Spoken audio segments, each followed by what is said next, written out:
Okay. Good evening, everybody. Welcome for the beginning of Taruvos.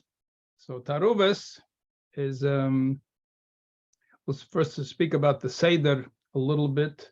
Last time we had a break from our Shiurim, which ended Elul, and there wasn't really enough time to do the Bechinas before Tishrei. So the Bechinas, there was a big break in between. I'm also considering making a break to break up the Bechinas. It will be a bigger one at the end, but to have less time in between, it'll, I think, improve the chances and the success in remembering what we learned. And I'm also going to try to put in a little more conclusions as we learn to put in the middle. So the schedule that you received, there might be some adjustments to it. I'm not sure yet. I'm still discussing with the Havineni Central in Eretz Yisrael about how to do that. Especially Taruvos is longer than Basa B'Chalav, and to understand in a fundamental manner, you have many ikrim, not only in Isva Heter about kashrus, but also b'chal in understanding how halacha works. We have fundamental principles we're going to have today about the whole concept of a suffix. When do we say a suffix? Things midrash, midrabban. Very fundamental principles. So the first half of tonight's shir is going to be more the general principles, although Siman Tzadik Ches also has many of the general principles we'll be learning even today. I don't know whether they'll do Aleph and Beis or do Gimel also, but it's important to get these principles straight because we'll be continually referring back to them, and really the rest of your life, the whole halacha works like that. Okay, as far as the Bechina Basa B'Chalav, so I haven't had a chance to sit down yet with Rabbi Berel just to go over it. We took notes b'Shas Maisa, and Mirza Hashem, like to have before Shabbos, but we'll do the best we can. In general, the break in between made it a lot more difficult.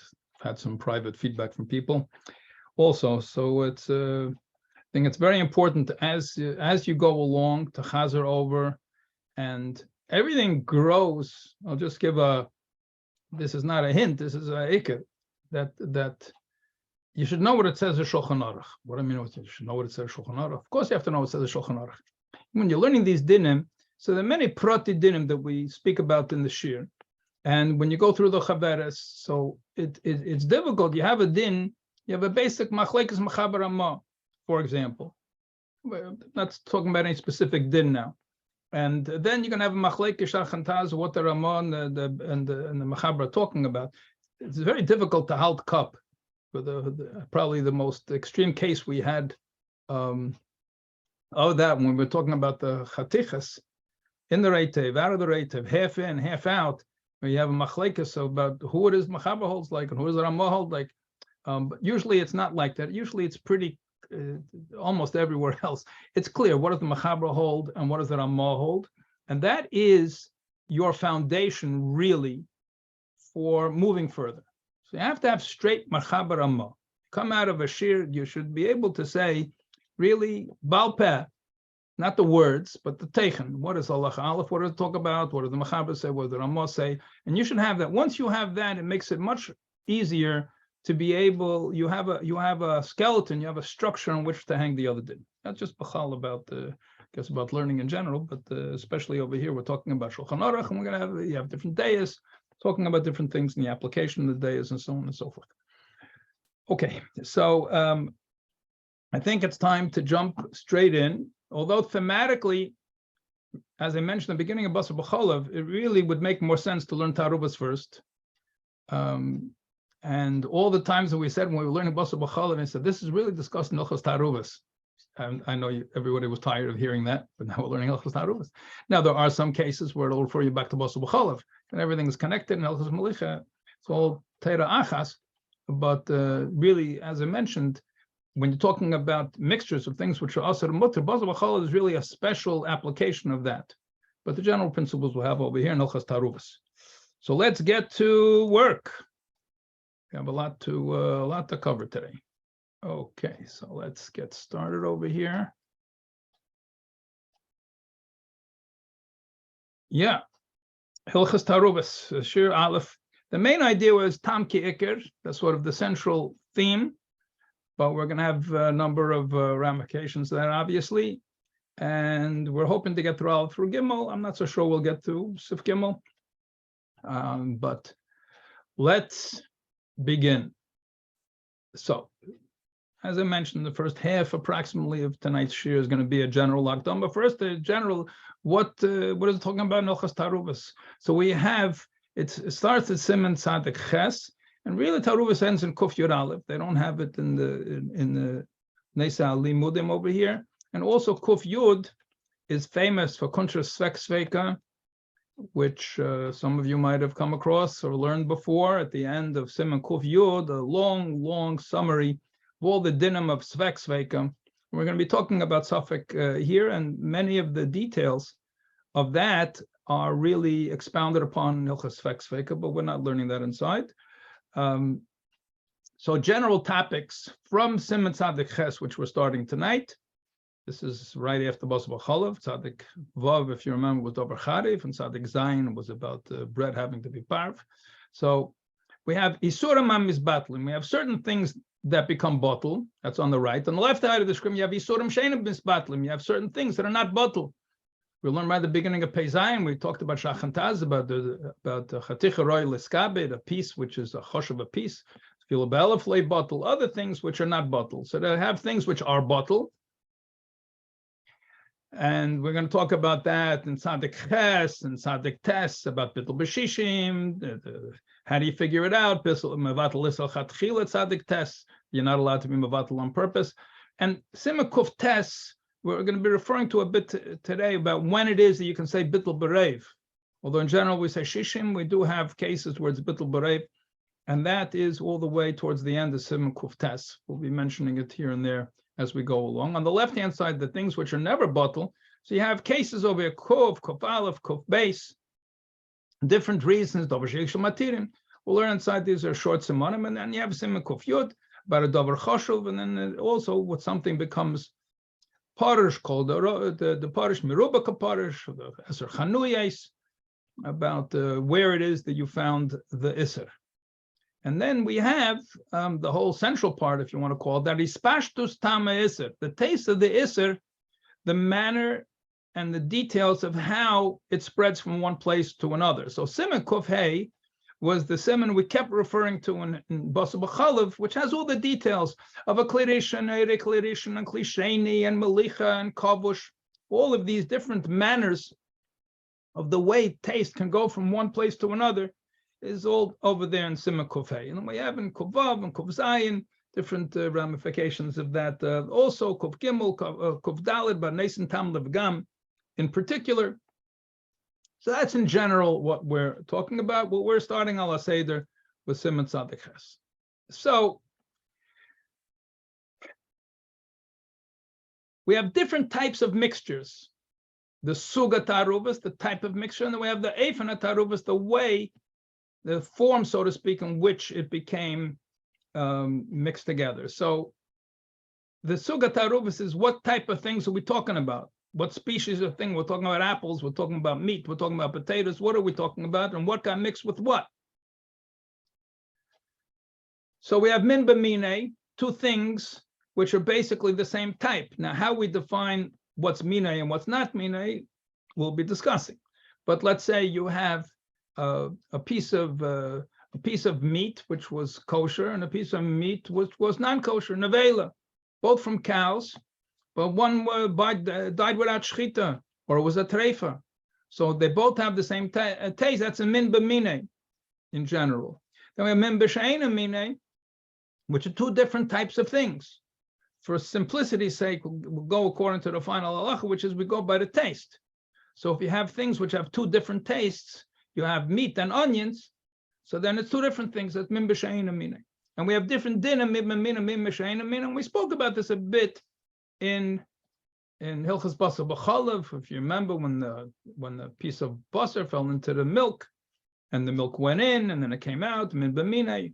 Anyway, it's you'll have it here in its original form. Then we have the taruvos. When it got mixed together, it was a lach b'lach or yavish b'yavish. Yavish b'yavish, just have to think for a second. I think the easy way to understand this is the word taruvos. Because yavish b'yavish, when two things are dry, in the pictures he uses examples of frankfurters. You have hot dogs. So you have hot dogs. So let's say you have, I don't know, 10 hot dogs, 59 hot dogs, 60 hot dogs, whatever it is, a whole bunch of hot dogs. And one of them is a treifa got mixed in. Okay? So that's called a taruvos, right? But if you have a non-kosher hot dog that got boiled in water, for example, and what's with the water, that's a different type of taruvos. Okay, if you just have a bunch of cold salamis and one of them is treif, so that's a taruvos. Why? Because among the 100 salamis that are there, you have one salami that's a treifa salami, so they're all mixed together. But the mixture is not that the pieces got mixed together. The pieces are independent of each other. When you have moisture involved, so then the taste of one could go to another. So if you took the salamis and you put them in a pot and you cook them, or the hot dogs, whatever it is, so then it's a different type of taruvos. Then the taste is coming from one and going into the other. So that's a deeper type of taruvos. Then the taste is going from one to another. With yavish b'yavish, the tam's not going anywhere. This one is a dry piece, and this one is another dry piece. The taste is not going from one to another. So that's why you have in Simukuf Tes, the whole din of Bittul Berev by Yavish b'Yavish is a whole different category of taruvos. And that's why it has different dinim. So one has to be alert to that when we're talking about taruvos, what it means. So when it's lach b'lach doesn't mean necessarily a liquid with a liquid, like you have non-kosher wine fell into kosher wine. Lach b'lach is just there's enough moisture that the taste can go from one to another. So it's a real taruvos. The taste got mixed together and it became one thing. And that's really what we were talking about by Basar B'chalav, that that it's only if they're cooked together and the tam goes from one to another, to have the issue. So then yalach balach we're going to have in Sadik Ches, and then yavish b'yavish we're going to have later on a special simon of kuftes. Now, the definition of what is mean b'minei and what is mean b'sha'ena minei. So here's the issue. You have over here on the bottom left, okay, you can see on the bottom right, min b'sha'ena minei. So here's some vegetable soup, and here a piece of meat fell into it. Clearly, that's min b'sha'ena minei. Everybody agrees about that. There's no question about that. That's two different types of things. Now, here you have a cup of grape juice.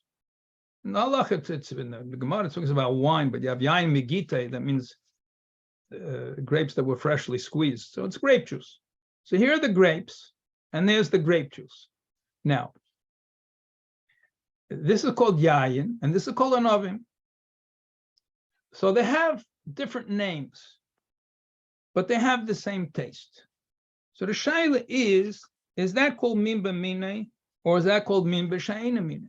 If you go after the taste, so then it's all the same taste. If you go after the name, they have different names. This is yayin, this is anobim. So this is discussed in the Gemara. And although we are accustomed, and as I mentioned, we have to keep our bearings straight, but it is still important that there are going to be cases where we're not always going to go after taste. We're not going to be able to go after taste. Okay, so in general, we determine whether two species are the same min or not by taste. But over here, it comes out clear from the Gemara that these are two different minim, even though they have the same taste, but they have different names. So that ends up affecting the dins. This is Gemara Aveda Zara, Daf Samach Vav. So you have like this. The Ramah, and this is not the only Gemara that speaks about it. There are many, many places where this same issue is discussed. The Ramah concludes that we go always min b'minei is lefi Hashem. Min b'minei nikva lefi Hashem. And the Ramah takes this case and he makes it a klal. So anytime we're going to go, it says the Ramah, we're going to go according to the name. Now, and you have a Chavas Das. You have many of them are first, and they're going speaking of Das Ramah. You have over here a lengthy shach who disagrees with this, and we see the Alter Rebbe and the Reva Achreinim all passing against this Ramah. And when we determine whether something is min b'mini or not, we don't go according to the name of it. And we have to answer why it is, in this case of the wine and the grapes, that we see clearly from the Gemara, you do go according to the name.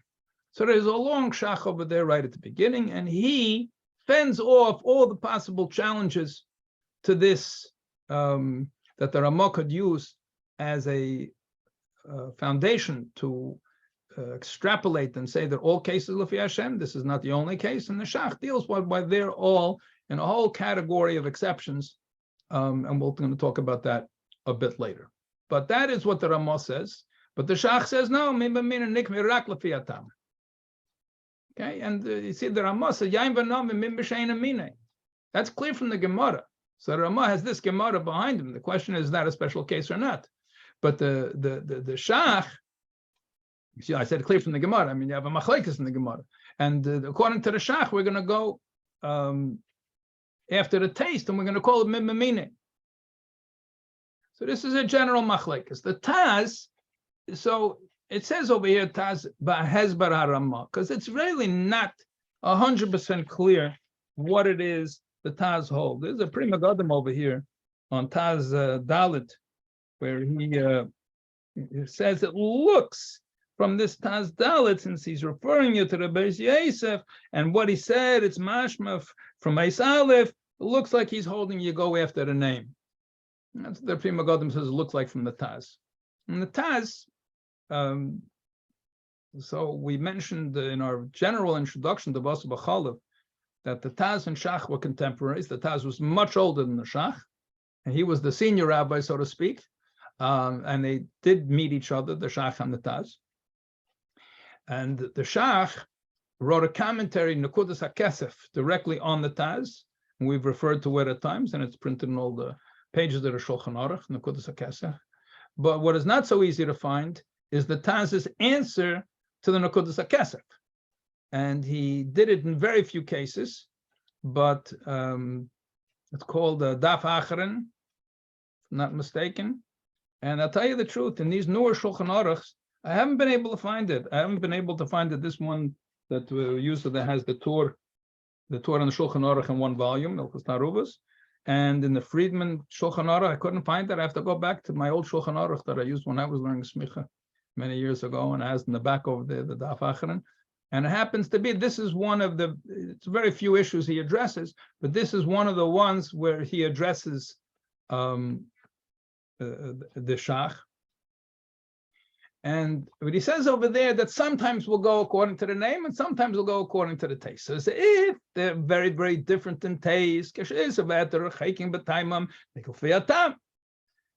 when there's a had to craven but if they're very close anyway, they don't have the exact same taste, but they're close in taste, so then we'll go according to the name. Now, whether the Taz himself holds this also, or he's just explaining the Ramah. In other words, he's saying that the Ramah goes always after a shame. So the Taz says you don't have to say that. Sometimes the Ramah could also go after a tam. But in general, the opinion that says you go after the name to determine min is the Ramah, and the opinion that says you go after tam is Shach, and we paskin like Shach. Yeah. It sounds like he's just. That's clear from the Alter Rebbe and Hilchas Pesach, which is we have most of these dinim. We have also, when it comes to Hilchas Taruvos, we have a number of things which are also in Hilchas Yom Tov, where the Alter Rebbe speaks about it. So Vishesh L'Matir and things of this matter. Fine. So you have, let's say you have two different types of apples. You got a sweet apple, you have a sour apple. So the apple's a green apple with a red apple. So they have different tastes. This one is sour and this one is sweet. Okay, but they're both called apples. So in many, many cases, there could be a nafkamina, whether you go according to the name or you go according to the taste. Okay. Now, how does the Shach explain all of those cases where it seems that we go after the name? So he says not everything goes b'shishim. Let me stop sharing a second and just speak to you. We're talking this whole time about shishim. Where'd shishim come from? What is it? Like the shishim? I like chamishim. I like shivim. What's up with shishim? There's a whole discussion in the Gemara where the shishim comes from, whether there's a source for it that speaks about the part of the nazir, the el nazir. You take a ram and the nazir has to bring us a korban, so part of it goes to the kain, part of it. So shaila is you measure the volume of the arm against the rest of the aisle, so it ends up coming out to be close to shishim. Or is it just the chachamim were mashayar that in general, when do you detect taste? So they know from experience that once you have something which is less than shishim, so then you can't detect the taste in general. You have something which is more than shishim, then you can detect the taste. So that's the you see in the Gemara, it's, the Shabbos is echem mishishim elam haba, that sleep is echem mishishim mimisa. The idea is that it's just like a taste, just a barely detectable dimyan, so to speak, of the other thing. So that's why we have an inyan of shishim. But we have many yisurim in the Torah that have nothing to do with shishim. You have orla, you have truma, you have kilayim, some are batal b'meya, some are batal b'masayim. So it's not 1 out of 60, it's 1 out of 100, 1 out of 200. Then you have things about chal not batal, you have yain nesach, is also b'mashu. So there's no batal b'shishim on these things. So the Shach says, it only makes sense to go after tam when the tam is the relevant factor. So things that there's bittul b'shishim, then we go after the tam. But the things that are not bittul b'shishim, you have wheat, and some of it's truma, and some of it's not truma. Okay, so truma only Kain's allowed to eat the truma. So the wheat that's truma falls into a sack of wheat that's not truma. Okay, so there's nothing to do with taste. It's all chitim. So then it makes sense to go after the name. It doesn't make sense to go after the tam, says the Shach. So all of these cases that are not going according to the taste, that it's mashas going according to the name, that's because the tam is not the Evan Abeichen. Over here, and this is the title of today's shir, tam ki'eker, that the taste of the food is like the food. So cases where we're worried about the tam, so then you go after the tam. But cases where the tam is not the deciding factor, like truma, orla, and these things, the apple tastes the same year number 3 as year number 4 as year number 5. There's nothing to do with the tam. The isser is for another reason. So therefore, it doesn't make sense there to go after the tam. That's why you go after the shame. And the Ramah, that's the Shachstein on the Ramah. The Ramah wants to extrapolate from all those cases to the case where tam is the relevant factor. And the Shach says, no. I know you have Gemaras. I also learned the Gemaras as the Shach. But it's not talking about our case. It's not talking what's relevant things, what's relevant tam. You have to go basar tam. Okay, if you're already going by shame, how does it help to go by taste when they're very different? It's a good question. A good question. To figure out das Ramah is beyond the scope of our shir. Many whole Langa Drush is written about this. I mean, even the Shach is long. Let's start with the Shach. Other examples of food that are different name, but same taste. The example which is usually brought is meat, but you can have in almost any food that become also. You have yain nesach with regular yain. It's also the same thing. The guy pours the wine. What's left in the bottle? Somebody had wine from the bottle before the guy poured it, and then after the guy poured it. So here was heter, here was isser, has the exact same taste. Anything that's able to become aser is the same thing. The most common cases you're bringing are case of meat. You have nevel and treifa, and it's all the same thing. You see right at the beginning, the very first shach and taz. The Shulchan Aruch printed out in the Kudus. So you say, you know how to read out in the Kudus? Yeah, sure, I know reading out in the Kudus. Yeah, so you have at the very beginning of the Machaber. So what does it say? Yeah, Isser shenisar beheter min b'shein amine kagain ches lamed beis shenisar b'basar. What is that? Is that chalav or chelav? you have earlier in Shulchan Aruch where it brings down Nisarev, Ches Lamed Beis with Ches Lamed Beis. This is Cholav with Chelev with Cholav. Can't know what it is. Both of them point out over here at the beginning of Shulchan Aruch. Over here, must be Chelev. Must be Chelev. Why? Because it's called Isser and Nisarev Beheter. If it was Cholav not Isser. So it must be Chelev. Okay?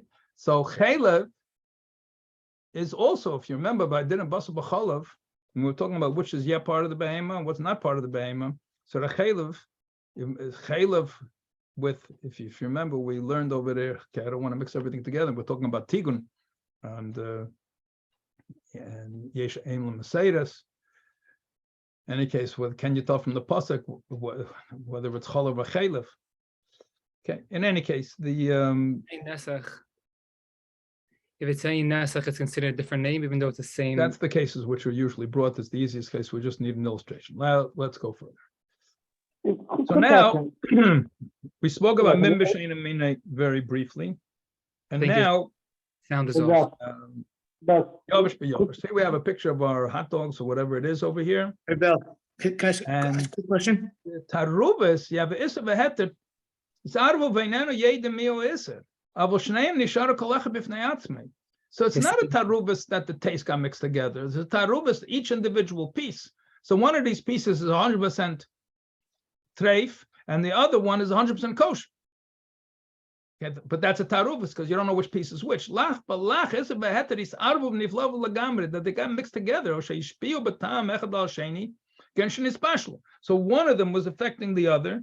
So that's a taruvos where the tam caused it to be mixed together. So now, when something gets mixed together, so Isser Sheisar Vim Heter Min B'Shein and Minay. So we're going to talk right now. First, we're going to talk about Min B'Minay, and we're going to talk about Min Shein and Minay. We're going to talk about Min B'Minay. So you have Min B'Shein and Minay. Just make it simple. You have some meat which fell into the vegetables. Let's say it's even Yavish b'Yavish. Menatera, bottle bereif. Midiraisa, it's bottle bereif. Where do you know that from? It's a pasuk in Chumash. Acharei rabim lahates. Very important pasuk. You go after the majority. That's talking about dayanim. When the dayanim judge a case, you go acharei rabim. You go after the majority. But majority rules in other places too. So when you're talking about bittul min b'shein and minay, if they didn't give tam to each other, then midiraisa is bottle bereif. Now, once tam gets mixed in, so then we have a question about tam ke'ikr. If it got mixed together, so is tam ke'ikr midirabban or tam ke'ikr midiraisa? If tam ke'ikr is only midirabbanan, so then we're going to say that if you have 49% of iser, then it's kosher midiraisa, but it's no good midirabban because you have too much. It's over shishin. Okay. What are you going to? It's going to be Yisr Rabbanan until you have less than 1/60th. If tam ke'ikr is midiraisa, okay, then minatera you're going to need shishin. Okay, over here it's saying minatera bottle berev because it didn't give tam one to another. But if it did give tam to another, what's going to be the story? Let's say the taste went from one to another. The simplest case is when it got cooked together. Okay, and as we'll learn in Simon Cafe, and we discussed Tzadik Aleph and other places that we have Malicha and you have Kavush, you have different ways that things could transfer taste from one place to another. The simplest case is case of Bishul. So what happens? That midiraisa midirabbanan, that's a big machlekes rishenim. The halacha is clear. Pretty clear. It's certainly clear according to Alter Rebbe that we paskin the tam ke'ikr is midiraisa. But there are big rishenim that hold not like that. Rashi and the Rambam, for example, they hold be'ikr that tam ke'ikr is midirabban. Yeah, the Prima Gadol Hakdama goes through all different shitas because you have shitas within the shitas. Rashi and Rambam don't hold exactly the same thing, but in general, they hold that tam ke'ikr is midirabban. So according to them, as long as you have rave, it's already good minatera.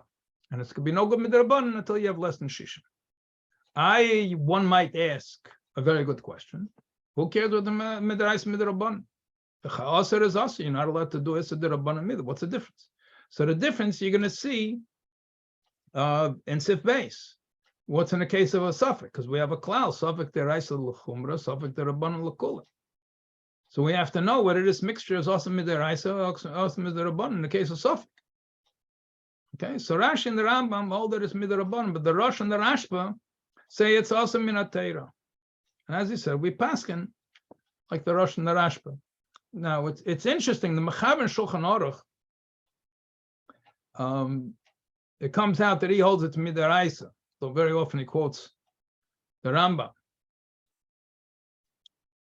But although we often go to the Rambam, but when it comes to Tam Ke'ikr, it holds like all the Balei Tesis often quote the name of Rabbeinu Tam that holds the Tam Ke'ikr is Midiaraisa. So Halacha, Taruvos Shiur Me'atera Tam Ke'ikr is Midiaraisa. The Gemara Pesachim has a whole discussion about where do we know from Chumash, where do we see the Tam Ke'ikr Midiaraisa? So it seems the Gemara nemt on bepashtis the Tam Ke'ikr midaraisa. Okay, but they're going to have to learn that it's an asmachta, it's not mamash alimud. The Gemara brings the number of cases. It brings one of them basa b'chalav. So basa b'chalav, it must be the problem Tam Ke'ikr because they're both heter.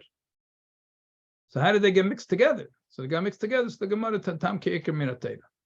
So over there, Rashi says you can't extrapolate. It's a chiddush by basa b'chalav. We see many things. There's Isur Bishul, there's Isur Hana.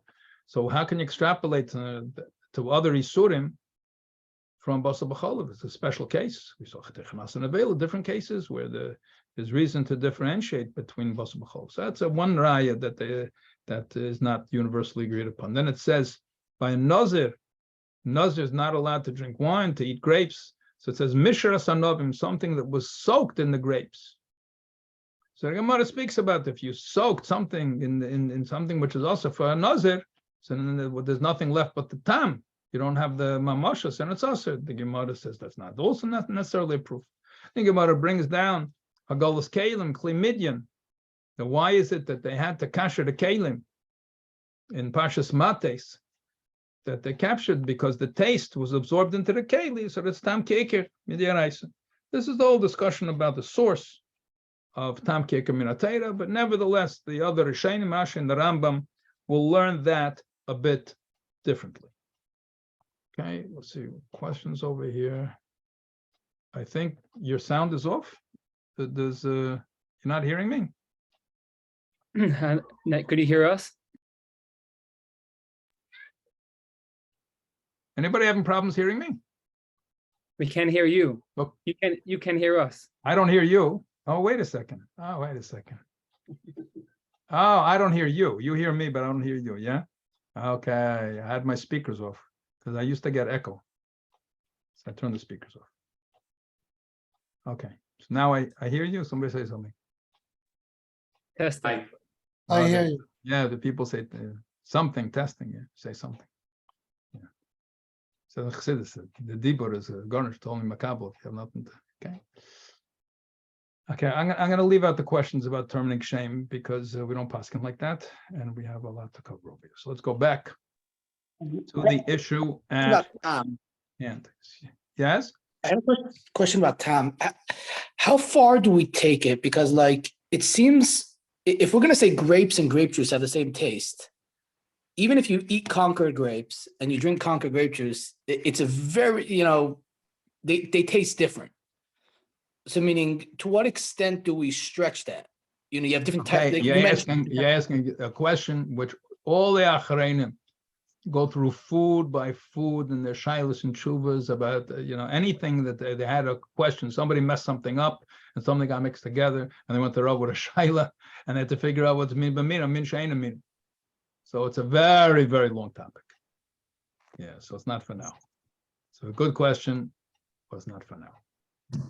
Okay, so I made this this slide over here. You see, it's not in the traditional fancy style, because in order to understand the next slide, you need a little bit of background, which everybody heard before, I'm sure, but it's good to review and to bring it down to practical terms. We have a term, kazayis bichtei achilas pras. Okay, and that we know is a sheer achila. But it's not only a sheer achila, just like you have a meal. A meal is a distance. A meal is about 1 kilometer. Okay, but you have kedei hiluch meal. How long does it take to walk 1 kilometer? Is it 18 minutes, 24 minutes? All machlikas. So too, kazayis bechtei achilas pras. Yeah, kazayis is a measurement of volume, and a pras is a half a loaf of bread. That's also they had standard breads evidently in those days, or semi-standard. We have machlikas what the size that the bread was. Okay, so a kazayis bechtei achilas pras. Okay, means literally that if you would eat a pras, you would end up eating a kazayas. Okay, so if you would have a mixture, and let's say, like in our case, you had something treif that fell into something kosher.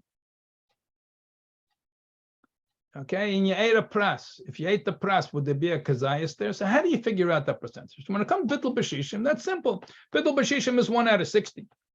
Okay, not so simple, but it's whether it's 59, 60, 61. We're not getting into that now. Excuse me, 1 over 60 is 1.67%. Okay, because 1 out of 50 is more than 1 out of 60, right? That's 2%. It's a little less than 2%. That's bittul b'shishim. Now, we have a larger amount, which is called a kazayah, but they're achilas pras. Okay, how much is that? That's either 12.5% or 16.7%. Okay, this is basically a machlekes, Rashi in the Rambam, and it's based on how big is a loaf of bread. So it goes like this. You have a loaf of bread, a lechem, then you have a pras, which is half a loaf of bread, because if a person were to get a loaf of bread in the morning, they eat half of it for the morning meal. People would eat 2 meals a day. They eat half of it for the morning meal, and they'd half of it for the evening meal. Can we have another measurement, which is called a kazayas? Okay, so how many beitzim is that as a measurement of volume? Zaysim measurement of volume, and then contemporary measurement in terms of grams. Okay, now there's a machlekes how many zaysim in a kabeya, but for our purposes, we'll just say it's a half. Okay, so a kazayas is a kazayas. Yeah, 1 kazayas is a kazayas, and it's half of a bay. Okay, and Chaim, no, I'm just rounding it off, about 27 grams, let's say. And it's really a measurement of volumes. It's not really grams, it's really milliliters. In the metric system, things work out very well because a milliliter of water weighs 1 gram.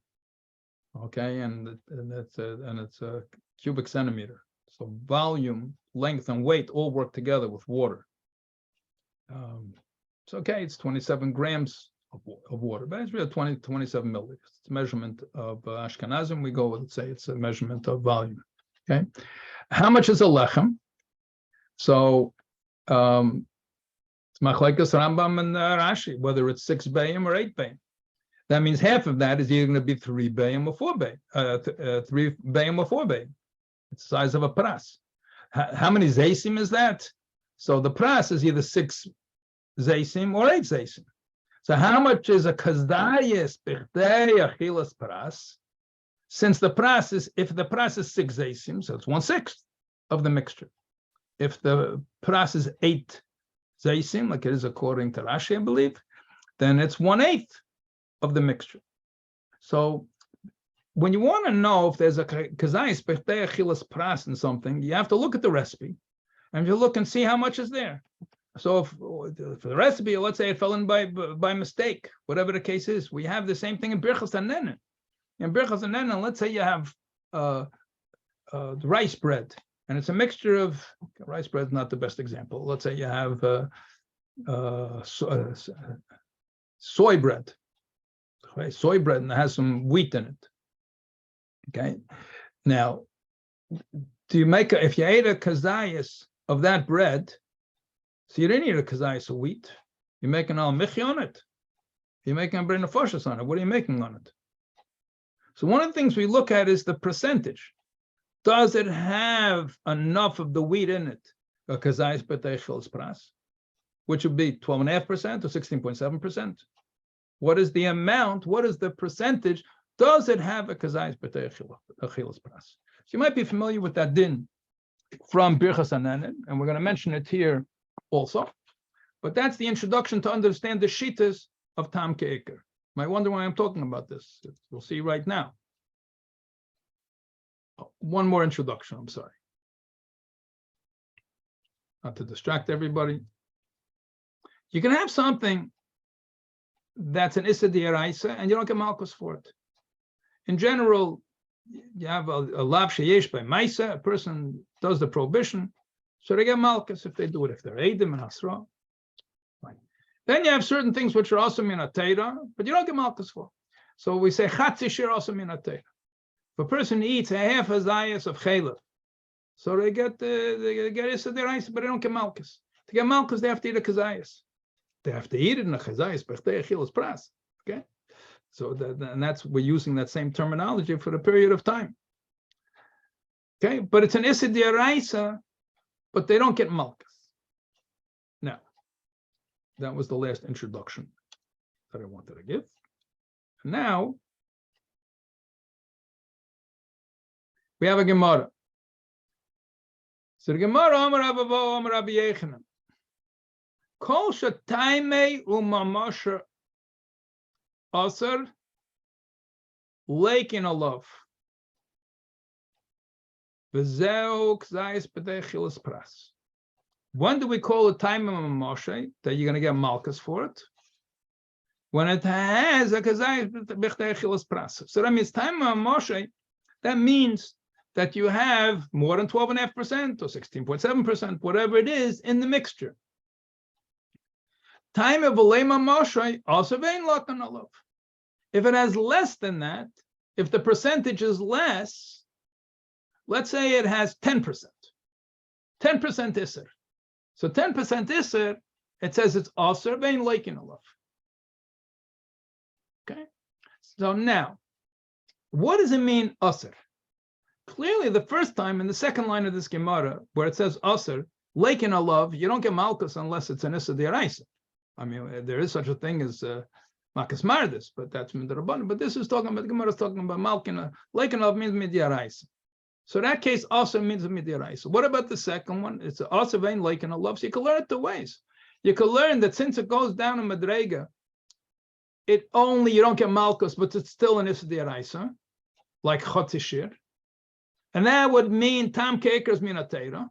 Or you can say once it's less than a B'chtei Achilas Pras, so then it's no longer Midaraisa, and that's why you don't get Malkus. Aser, Midarabanan, it's Aser, vein like in a love. So that's the Machlekes. I mean, there's other sources too, but one basic source of the Machlekes is how you learn this Gemara. So the Rashi and the Rambam says, he says even as a Kazai B'tachel Pras that this is Aser, he did not get the liking over here, and he says Aser Midrabanan. The Rambam differentiates him. Me'isr nosen tam, it's Aser Midrabanan. Avalim Me'isr Kazai B'tachel Pras Aser Minatera.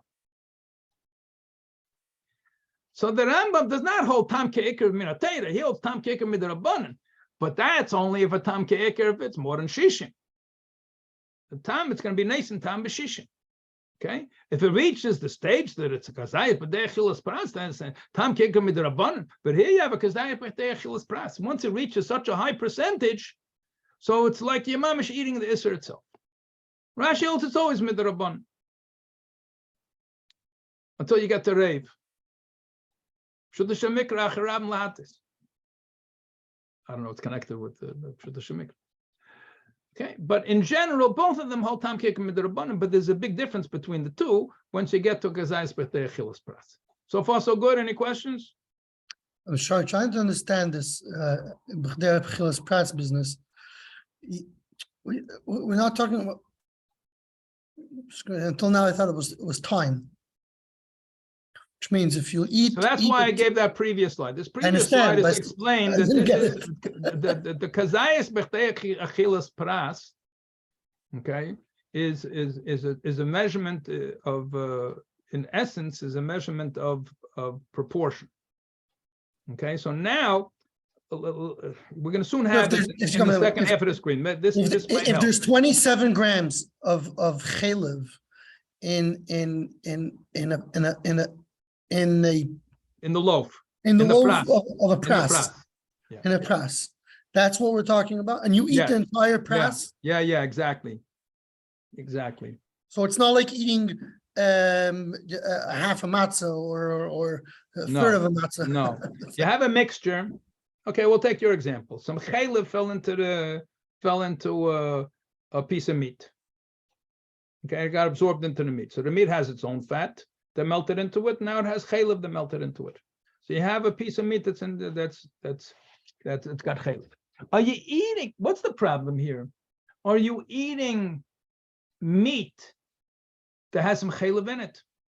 Or do we say once there's a sufficient amount of chaylev over there, the lashon we'll soon see is it's mahapich the whole thing to a piece of chaylev.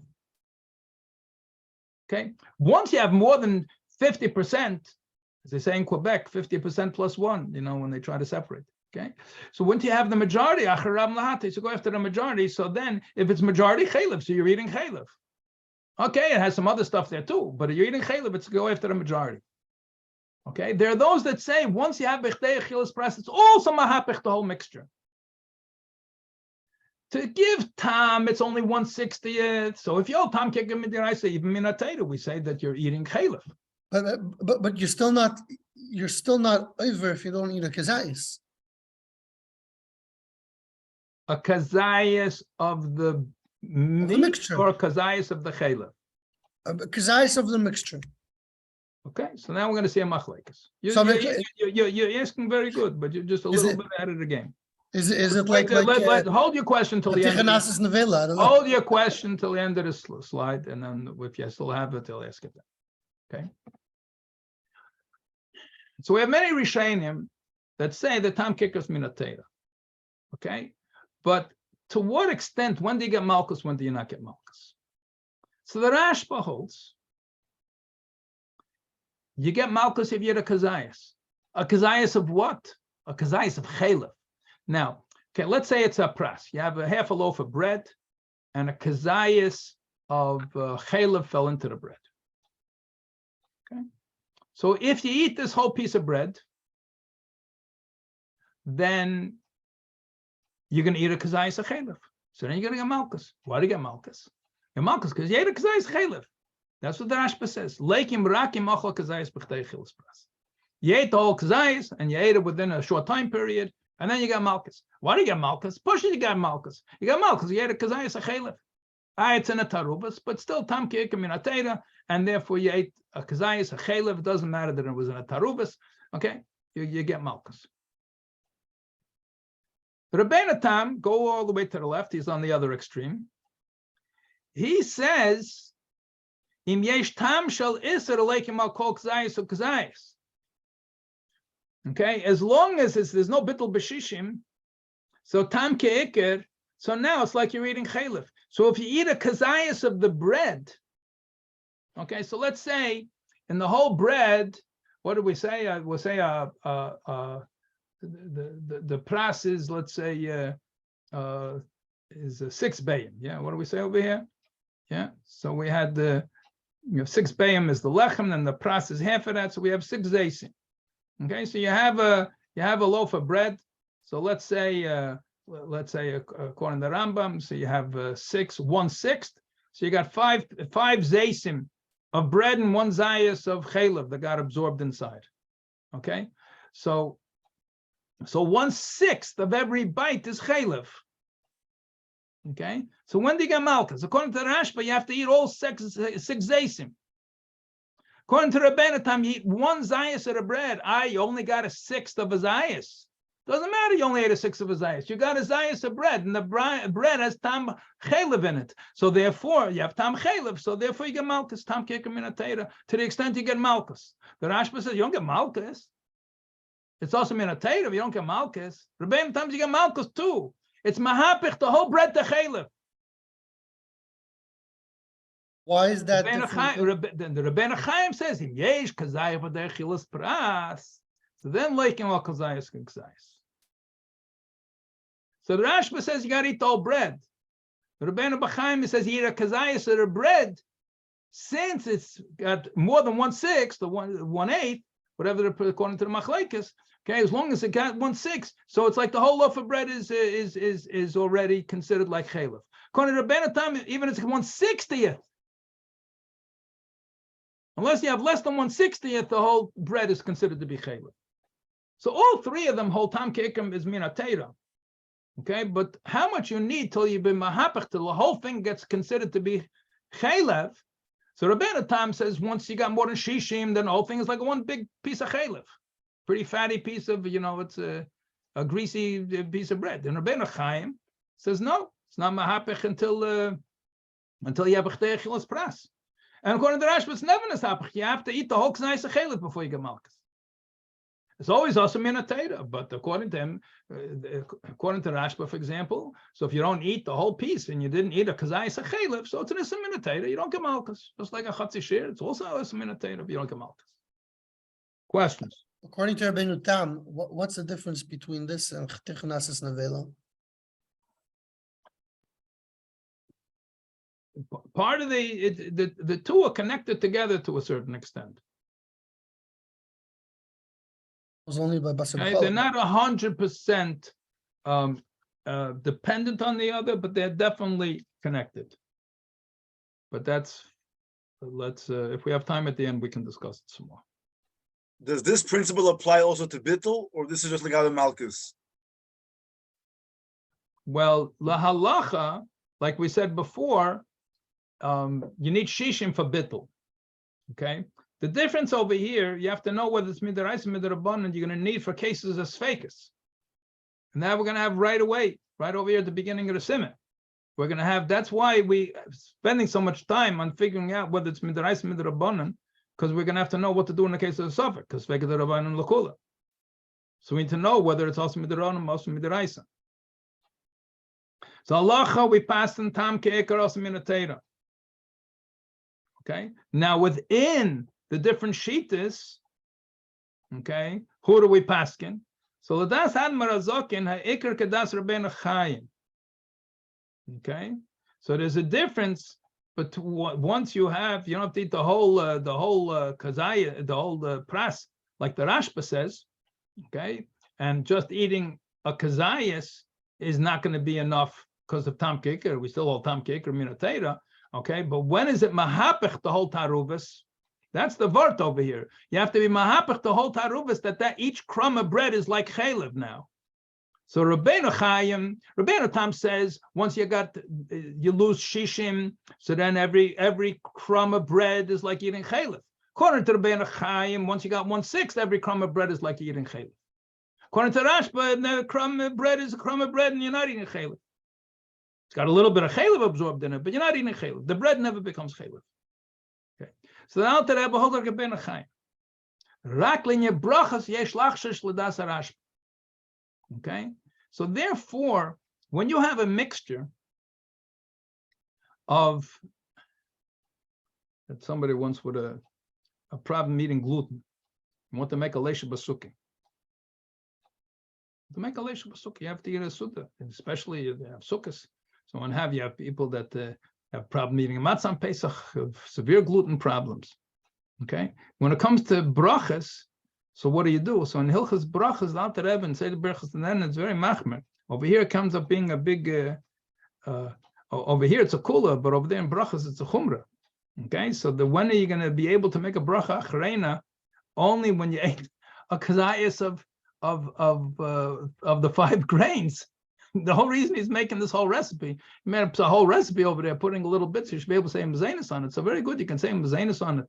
Mezainis not bottled, as long as they put in fatam, that's fine. But bracha achrena, you're not going to be able to make on it, brachas and and so on, unless you have kazayis b'tei chilas pras. Excuse me, you're going to have to eat. Excuse me. That's in order to be mahapich. That's in other things. But when it comes to brachas and then, you're going to have to eat the whole pras. He's machma like the Rashba. Okay, anyway, we're not learning Hilchas Brachas now, but we do see in different places the Alter Rebbe does paskin differently. Okay, we're a little bit behind over here, so let's go further. If there no, excuse me, Yeah, so that they made Rabbeinu Chaim shine over there.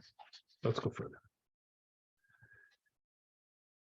So far, we've been talking about min b'she'ena mine, like chaylev falling into bread. Okay. And as you see from the beginning of Shulchan Aruch, the way Shachan Taz learned that chaylev and basar also have different timing. But let's talk about min b'mine. So here's a bunch of sausages, hot dogs, whatever they are, and they're all made, let's say they're all made from beef. But one of them is nevela, treifa, nevela. One of them is iser, and the other one's a kosher. If it would be pork, so then it's min b'she'ena mine. It's different taste. Okay, but this is not pork. This is the non-kosher beef. So now, what's the din of min b'mine? So if you remember, once upon a time when we learned over there, but the chaticha shel basar that fell into the kedera shel chalav, we remember the opinion of Rabbi Yehuda. Rabbi Yehuda says, min b'mine, what's the din? Ain't a bottle. The Chachamim hold the min b'mine is bottle bereiv min atayra, and Rabbi Yehuda holds it as never bottle. Rashi paskins like Rabbi Yehuda. The min b'mine is not bottle, and that's why you have different shittas in the Gemara. So that's why every Gemara you have to figure out, is it going according to Rabbi Yehuda or is it going according to the Chachamim? So that's a big machlek. Rabbi Yehuda held min b'mine eisa b'mashu min atayra in pasuk Rashi, and we had that opinion back over there when we're learning about chatich shel basar. Okay, the Chachamim hold min b'mine bottle bereiv min atayra. We can't post our shar shenim, and the halacha, that's what we hold min b'mine achar rabim lahates. We go back to our general rule, and if it's min b'mine, then mid'araisa, all you need is reiv. La halacha esa v'heta min b'mine esa bottle bereiv min atayra. However, mid'rabban, it's a different story. Okay, so this slide over here is a very good slide to give Chazara and a sikum of all of the din.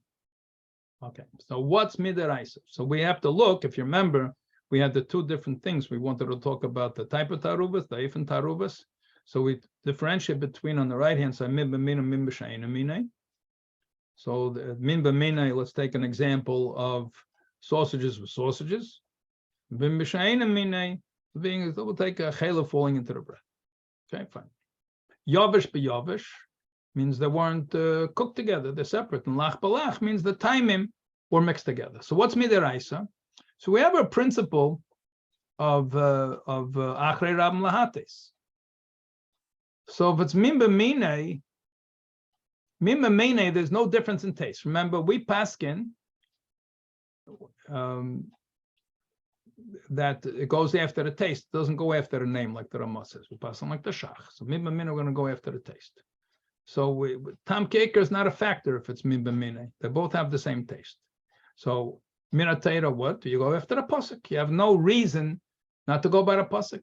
You go achar rabim lahates, batul bereiv. Doesn't matter. Yavish b'yavish, lach b'lach. It's min b'mine. There's no difference in the taste. The question is, if it's min b'she'ena mine, they have a different taste. And we pass can tam ke'ikr is min atayra, so then what's going to be? So if there's an exchange of tam, which is like the case of lach balach, then we're going to have one outcome. If it's yavish b'yavish and the taste didn't get mixed together, we have another outcome. So that's why if it's yavish b'yavish, so the taste didn't go from one to another. So also about the right, we have a pasuk in the Torah, achar rabim lahates. However, according to the way we paskin, that tam ke'ikr is min atayra, so you need shishim min atayra. Mid'araisa you need shishim. In parentheses over here, team is goy. We're going to talk about that today. You can't have a yid tasted because, you know, is there less than shishim in the bread? Is more shishim in the bread? Is it really shishim or is it really tam? Is shishim just a way of measuring tam? Okay, or shishim be'etzim, even whether you taste it or you don't taste it. That's the din. So that's the team is goy. You can't have a yid taste it. They might have chaylev in it, so you give it to goy to taste. Can you trust the goy? Not trust the goy? We'll talk about soon. Okay, but since tam ke'ikr mid'araisa, once there's a mixture of tam from one to another, two different timings, then it's an Issa Deraisa. So the other cases, both cases of Yavish B'Yavish in the right-hand column, it's not an issue, Tam Ke'ikr, because the time didn't get mixed. Yavish B'Yavish, you got this sausage is sitting on the counter next to the other sausage, and each one is living his independent life, Torah de Pruda. Okay? But in the left-hand column, there's a mixture of taste. So therefore, Tam Ke'ikr Minatera. What's what mean by mean? They all have the same taste, so there's no Tam Ke'ikr over here anymore. So you go with the remaining Minatera, you're remaining within your Batal Berev. Clear? Okay. Remember two psukim, you got this whole chart. You don't know which pasuk to use for Tam Ke'ikr, you can use Clay Midian for it. Okay. Regarding Acher Yad and Lahatis, how does it go from that to Taruvos? Okay, the Chacham figured it out. Okay. They dash in the pasuk like that. They don't learn that as the mucker. They have to find. Okay, anyway, it's okay. There's something just happened over here. Okay, Midrabban is making its way onto the screen over here. What's going to be Midrabban? Okay, so what changes over here? Now, we're going to have some Gezeirus now Midrabban. Now, this is already, there's no reason to be Gezer Midrabban and Lach Balach. It's a unique Shishim over here. So that remains like that. You don't have no additional Gezeirus. It's already also Midiraisa. What about these other cases? Is there a Gezeirus Midrabban? So we're going to go through these boxes one at a time.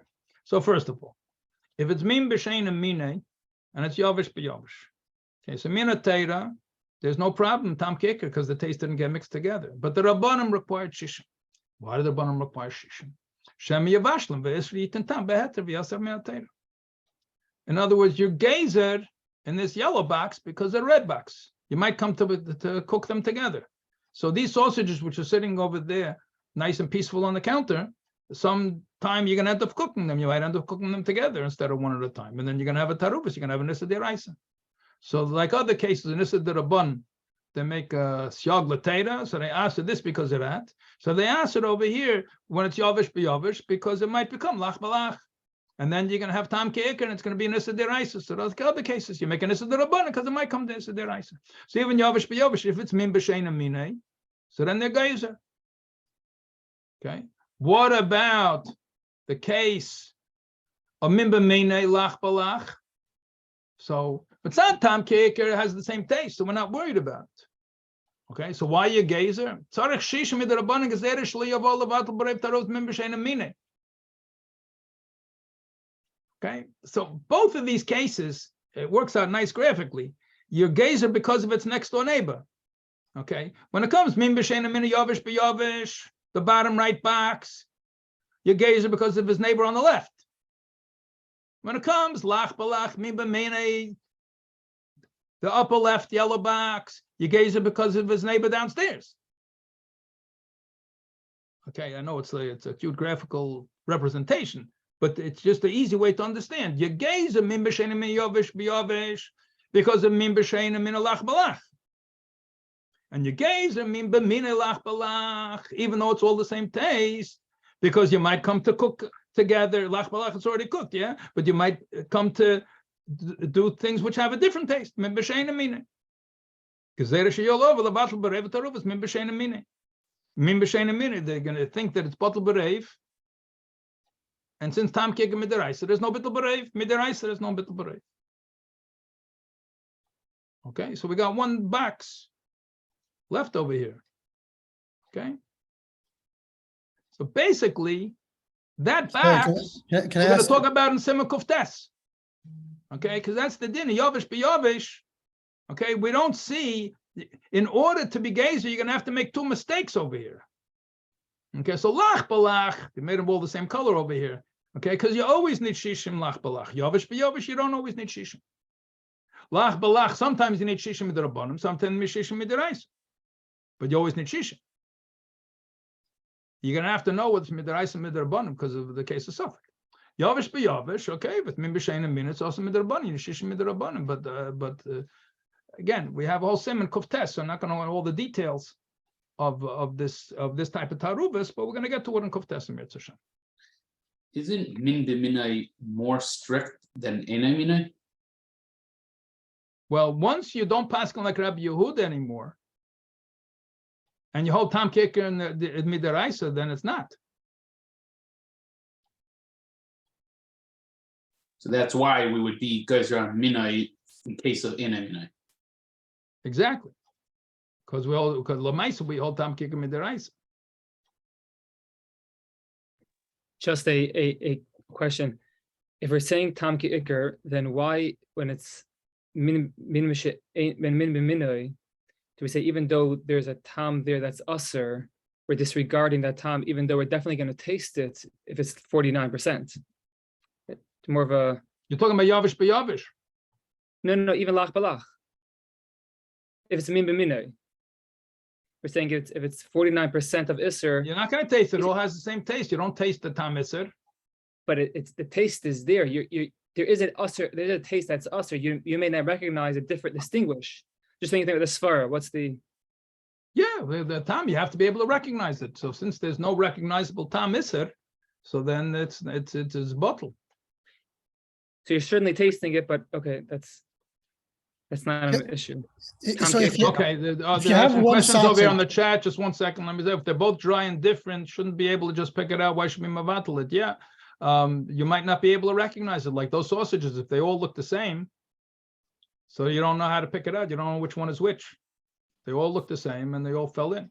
But he's asking if they're That's different. not min b'minay. If you're, excuse me, let me just, we're going to get to it later. We're learning Halacha Taruvos. Yeah, this is all the introduction. Yeah, but if it's the Isser is nicker, then there's no bittul. You got to take it out. How far that goes, we're going to discuss. A chaylev fell in. No, so it's all mixed into the soup. Yeah, but if you put it in the refrigerator, then the chaylev is going to float to the surface. Maybe you can get it out. We're going to talk about it. But if it's the Isser is nicker, there's no bittul take. Specifically Yavish B'Yavish, it's, if you're saying sausages, then they all look the same. I guess you're saying if something Exactly. different Chatei inside it, Shabbat, the classic case. Chatei Shabbat, one of the pieces of treifa piece fell in. Which one? You don't know. that's not min b'minay. That's not min. If they're both dry and different. That's what I'm meaning. Yavish B'Yavish, if it's min she'enei minay, that means that you don't see that. Okay. Simple case. You have 10 pieces of meat in a cholent. The cholent has potatoes and beans and a bunch of other stuff. One of the pieces is treif. You don't know which one is which. You're saying because of You'll the have to, cholent, you have to worry about the taste of the treif and meat going into the potato. But if it's just one out of many pieces of You know meat, what, Rabbi that's Say, you're asking good questions, but we're learning all these dinim soon. This is just the introduction. We just got to get the principles. The illustration of the principles is going to be the whole Taruvos. So you're all saying good, but we're going to have all these cases we're going to have soon. So I think we should go further unless you have a question on the principle. If you have a question on the application of the principle, so we're going to soon be applying all these principles. Yavish B'Yavish, we're going to get to in Kuftes. It's going to take a while, but the other ones we're going to get to, we're going to be living today in Sif Aleph and Beis, and if we get to Gimel, we're going to see cases. We'll see the cases in action. So when does it become bottle? In all these cases, when do we say now it's bottle? Now it's considered the Taruvos. This whole mixture is considered okay. After you get the psak from the Rov.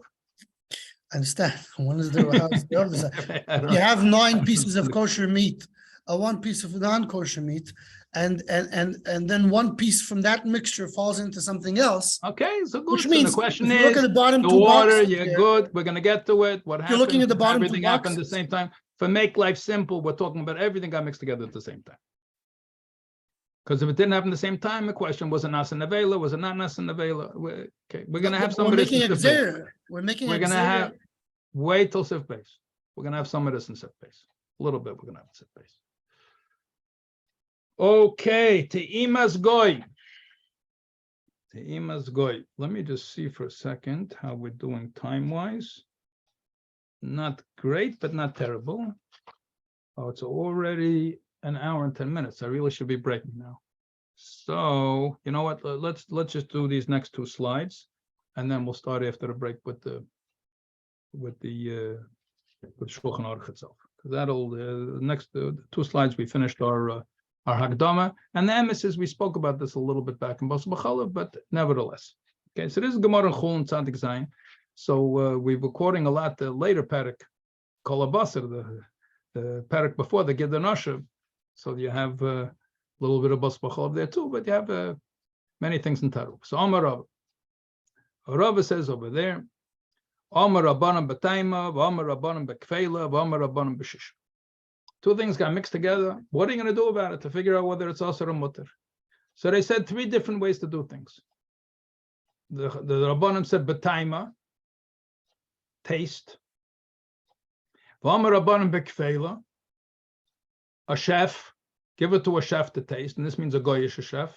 So B'taima means you give it to a yid to taste, or you taste it yourself to see whether it's Asar or Mutter. Give it to a yid to taste. Amar Rabbanan B'kfeila, you give it to a goy to taste. And whether the guy has to be a chef or it could be any guy is another machlekes shaynim. But you give it to a guy. Amar Rabbanan B'shishim. And a third way is shishim. Okay. Why do we need three ways? So the Gemara says like this. The Rava says, Hilkach. Min b'sheinim minei dat teiram. If it's two different type of things and it's a heter, so you have chveis orla, kilaya kere, no, orla is truma, chala, fell in and it's a heter. So a kain's allowed to eat it. A non-kain is not allowed to eat it. So it's a issa for him. It's a heter for him. So then, b'taima, so you can give it to a kain to taste. A kain's allowed to taste. The surah, if it was a prohibition, chayla fell in or dam fell in, something like this, or kfeila. So the Gemara says you give it to a guy to taste. When do you use shishim? When these two eitzes are not practical. Which of the two eitzes are not practical? So if there's no goy, you can't rely on the goy. And if it's not giving tam, you can't rely on tam. When is it not going to have tam? Min b'mine. The leka lemikam atayma. That you can't literally stand on the time. You can't figure out whether it has taste or not. So what good is it going to be if it's min b'mine and you got nevela mixed in with ksheda and you give it to a guy to taste and tam? You taste any nevela in here, it all tastes the same. You can't give it to kfela.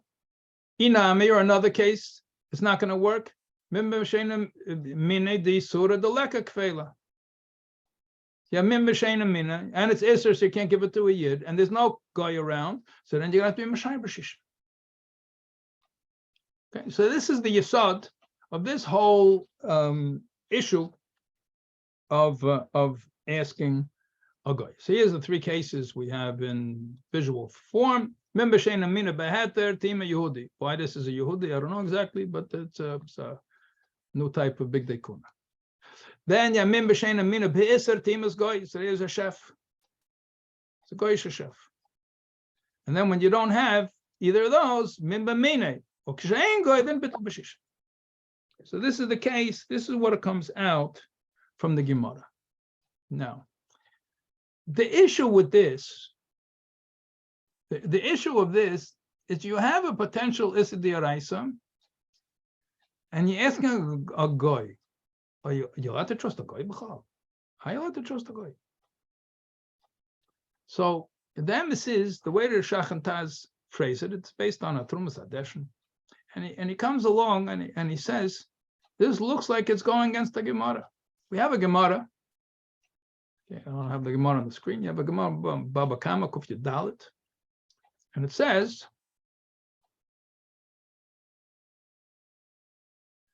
that a guy, we have a case you can believe a guy when he is Mesiach Lefi Tumei. A guy in Mesiach Lefi Tumei, which means you don't ask him, excuse me, does this taste like chazer? That the guy is talking about something else. He's talking to somebody else and he says, oh, you know, I taste chazer in here. So he's just saying it. He's not saying it for you. He's Mesiach Lefi Tumei. So the Gemara is talking about a case of an aguna. Her husband disappeared. And we need some sort of edus to figure out whether this woman's allowed to remarry. Her husband is still around. The husband's not still around. What's the story? So, the Gemara says you can believe a guy, many coolers over there, to be mata di aguna.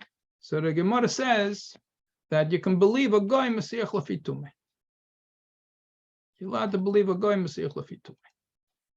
Okay, and then the Gemara says, but the only case that you're going to believe a guy Mesiach Lafi Tuma is Eidus Isha Bilvad. Only in the case of Eidus Isha.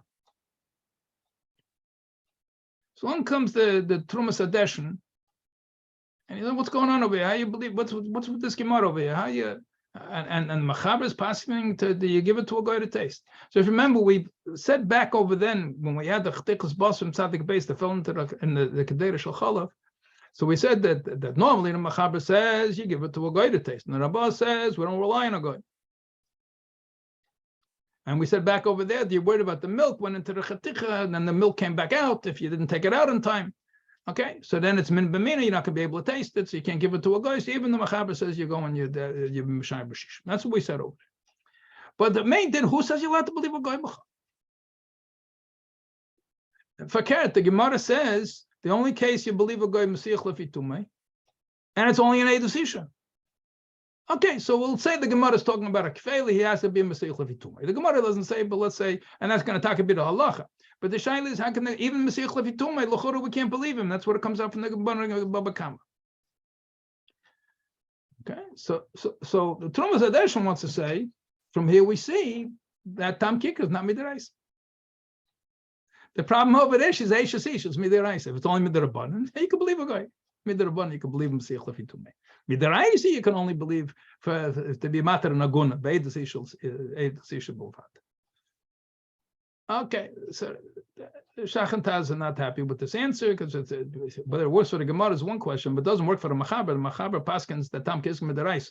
Okay, so how can you believe a guy Mesiach Lefi Tumei even in the case of the Issa Dirais? That is the underlying issue that's got to be solved. So the Shach and Taz have different solutions to this. Okay, so Mesiach Lefi Tumei. When the guy Mesiach Lefi Tumei, he was Mistavish and Mataris and Metzias Amitis. He's not saying it for you. So in the case of Eidus Isha, you hear the two goyim in the bar saying over there, oh, that Yid, Yankel Schmeckelberg, you know, it's unbelievable. Imam just had a heart attack in the middle of the road, and it was such a difficult thing. We buried him over there by the side of the road. Terrible. He was such a nice man. So he's just talking with his friend. So that is Mesiach Lefi Tumei. Okay? So in such a case, we see that you could believe him. That's what it looks like from the Gemara. The Gemara is learning. We still haven't solved the problem from the Gemara Baba Kama yet, but we're going to get there. There are others who want to learn it's not Mesiach Lefi Tumei, it's Dafka Kfeila. He's a professional. So Yesh Chazaka she'uman lo makalkel tadmisei. Uman lo mora nafshi, lo mora chazkosei. That you're going to go to the chef and you say, tell me, you taste any chaylev in there? And he says, no, I don't taste any chaylev over there. Okay, so if somebody's going to find out that it does have a taste of chaylev over there, we say, what kind of chef is this? Got to know what he's doing. He can't even taste the chaylev over here. Anybody can taste the chaylev in here. I used to taste the chaylev. So therefore, he's not going to lie because it might ruin his business. In two different svaras we see in the Rishonim, why does the Gemara say you should believe a kfeila? Okay, but pile, do you give it to the guy to taste the tafshil sheish? But the Shulchan Aruch says, yeah, you can give it to a guy. He should say it has tam miser or it doesn't have tam miser. The Ramah says, no, we don't rely on Teimus guy. We can't rely on him. The Ramah doesn't want to rely on him. Okay, Lamaisa, the poskim say, Shein la'atim l'goy la'ater al piv taruvos shiur. Okay, we're going to get to how the Shach and Taz solve the problem with the Gemara Baba Kama after the break. Okay, but Lamaisa, certainly the Ashkenazim would not rely on Teimus Goy, and even many of the Sfardish poskim say that today, even though the Mechaber says that you can rely. But today, it's a problem. Okay, we'll talk some more about this after the break. So right now it's 8:21, so 8:31, Be'ezus Hashem, we shall continue. Take a break. Okay, so let's get back to the Inyan at hand, and we'll go now straight to the Shulchan Aruch. Okay, so let's now read Sif Aleph. Finally starting over here, Siman Tzaddik Ches, Sif Aleph. Iser shnisarev beheter min b'she'ein mine. So when you have something prohibited mixed together with something permitted, which is the whole subject of Ilchas Taruvos, and if it's min b'she'ein mine kagain. Oh, look what they did over here. Cholav. No, it's not cholav, it's chaylev. Both the Shach and the Taz say it's chaylev. No, I have to make notes. They asked me to make notes on the chaveras. I guess this is notes on the PowerPoint. Yeah, so this is chaylev.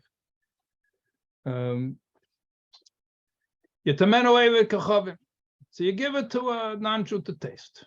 And we see over here, the Nesa Kalim point out that it doesn't have to be a kfela. We don't need, according to this, dafka kfela. And why is that? As we're soon going to see, he's got to be Mesiach Lefitume. So then it can be any guy. The Beis Yosef brings down, the Shach quotes him. So Mechaber doesn't say this in Shulchan Aruch, but he says you can rely on a kfela even if he's not Mesiach Lefitume. But the Mechaber doesn't say it here, but the Shach brings it down, this differentiation. Whether the Alter Rebbe holds like that or not is another story, but let's keep it simple for now. So you give it to a non-Jew to taste. If he says there's no tam chaylev in there, it's supposed to be chaylev because we're talking about an iser. Or he says he tastes the tam chaylev there, but it's pogum, it doesn't have a good taste. So tam pogum is also not going to ask her anything. We're going to have the dinim of Neisen Tam Levgam later on in Ilchos Taruvos. Mutter, how much pogum is pogum? I'll have a whole simon talking about it. So, if there's no taste, or there's a taste and it's tam pogum, so then it's mutter. And also, even if it's pogum, it shouldn't be seifel ashbiach. Sometimes you have something which in the process is pogum, but in the end, it's going to have a good taste in the end. And there's many things in modern food processing that are like that, but that's again a discussion for the dinim of Neisen Tam Lefgam. However, it's got to be Mesiach Lefitum. V'tzarech shelo yeda sheseim chen olav. You have to he shouldn't know that you're relying on him for the iser. He's got to be Mesiach Lefitum. And if you don't have a non-Jew around to taste it, so he holds the Mechaber, and the Shach points this out that he holds that you rely on the Nachri to taste it under all conditions. If there's no guy around, then you can rely on Shishim. Okay, but it's not like you can rely on either one. It comes out according to the Mechaber that if there's a guy around, you have to ask the guy. It's not enough that you've been Mashar B'Shishim.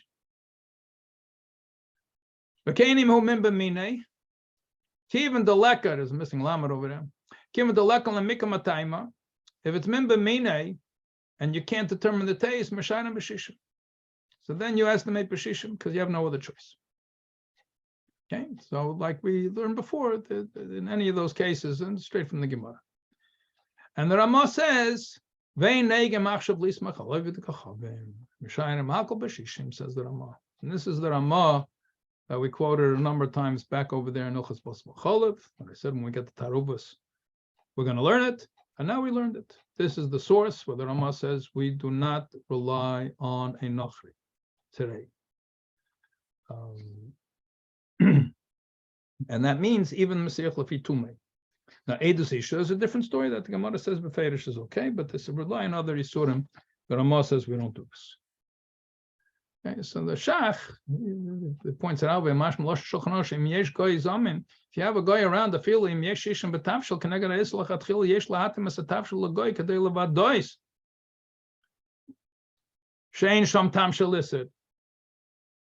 okay, so Shishim is a general measurement. Now, it could be that something is a little bit off. It doesn't have to be Shishim. We have things which are very, very flavors and things like this. And even in the natural world, you have things that are very sharp. You know, an onion and garlic could be nirgash, the tam, much more than it's than a regular food. So it could be much less than Shishim. And Shishim is not going to help in such a case. And we're going to be speaking later on at something which is avidu l'taima, that's where they able to put taste, or something with strong taste. We're going to be speaking about that later on. But the Shach points out, according to the Mechaber, the Shishim doesn't even help. If you have a guy around, you have to ask the goy. Now I'll just mention over here the as I said, the Shach points out in the Beis Yosef says the kfeila, the Gemara doesn't mention Mesiach Lefi Tumei. There's different Rishonim how they learn the Rashba and so on. That the reason the Gemara mentioned kfeila doesn't say Mesiach Lefi Tumei because a kfeila you believe because of Leimarech Haskasi, as we mentioned before. The Alter Rebbe seems to have a problem with this concept, just to take it like that. Because Alter Rebbe in Hilchos Tzitzis speaks about buying tcheles or buying tzitzis from a nochri and from a tager nochri.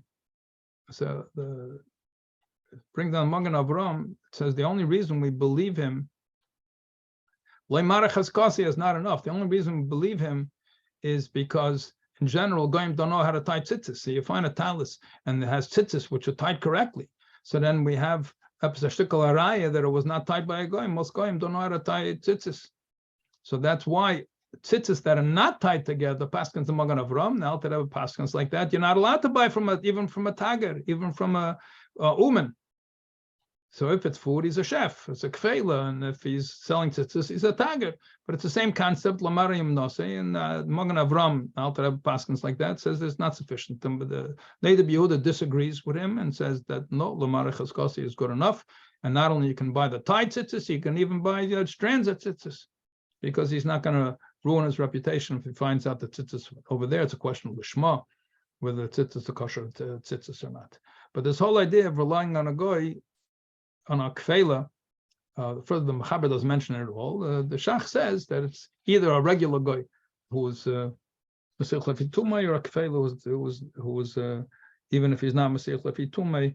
But according to Alter Rebbe, this is not enough. Now there might be another reason. We'll soon see. According to Shach, you might be to believe a kafela, but that we're going to get to the next slide. So the Rapaskim asked this shaila that I mentioned to you before. They all asked the question: what's with this Gemara in Baba Kama that says you can't rely on goy Mesiach Lefi Tumei? Can't the same chaltimas a goy vari goy in an eman afilim bekem Mesiach Lefi Tumei chutz meidas isha sheitira kedei limnei aginas isha to prevent an aguna. So you'll believe a goy Mesiach Lefi Tumei. Okay, but the Gemara says that Eidus Isha Bulvad, the Gemara says. You can't rely on a goy Mesiach Lefi Tumei for other cases. So how is it we're relying over Mesiach Lefi Tumei? So Trumas Adeshin brings an answer, same Shitas Tam Keka Derabanan. Lochen a goy Neman. Different ways of learning. Does he paskin like Rashi, or he says that we can be makel in this case? Anyway, all different ways to learn Trumas Adeshin. But Lamaisa the Achreim don't agree with this. The Taz says Eidus Isha Bilvad. Eidus different thing. So in Kedushin Gittin, you need Eidus. So therefore, if you need Eidus, normally to Kosher Eidim over there, we'll say Eidus Isha Bilvad. But something you don't need Eidus. So what are you comparing with the case of the Eidus Isha? It's not, the Gemara is not talking about this case. We say Eidach, learning Gittin this year in yeshivas. Eidach nem bisurin.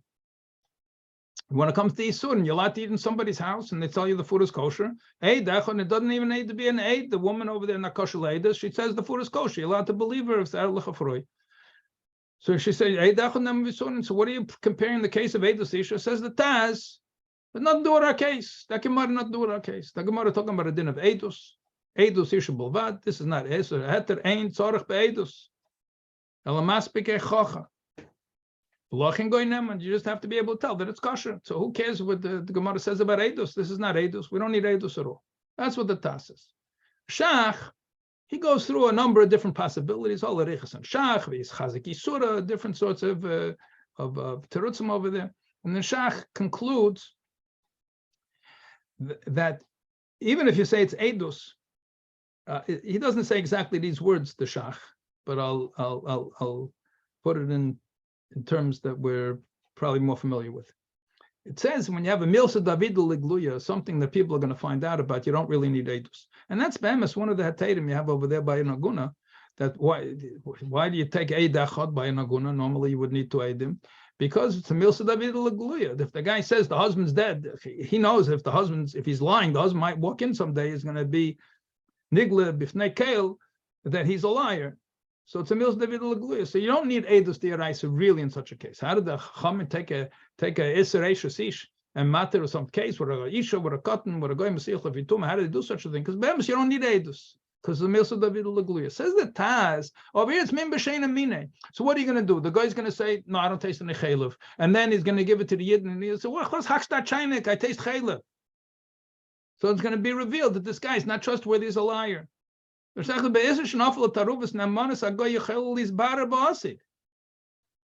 you believe the guy or not, you can tell in the future. And you believe him. How can you believe him? That you know that it's so easy to catch him lying that he's not going to lie.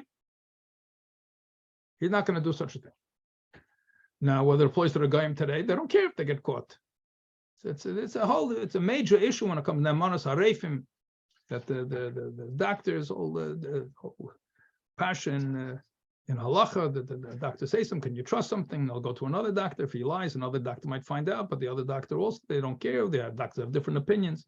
So it's all, Tzemach Tzedek has a whole, Taruvos and Yeridea has all erichas about it. It's the whole problem, and if not a from doctor, Lagabe Hilchos Nida and things of the sort, that you can trust the doctor or not.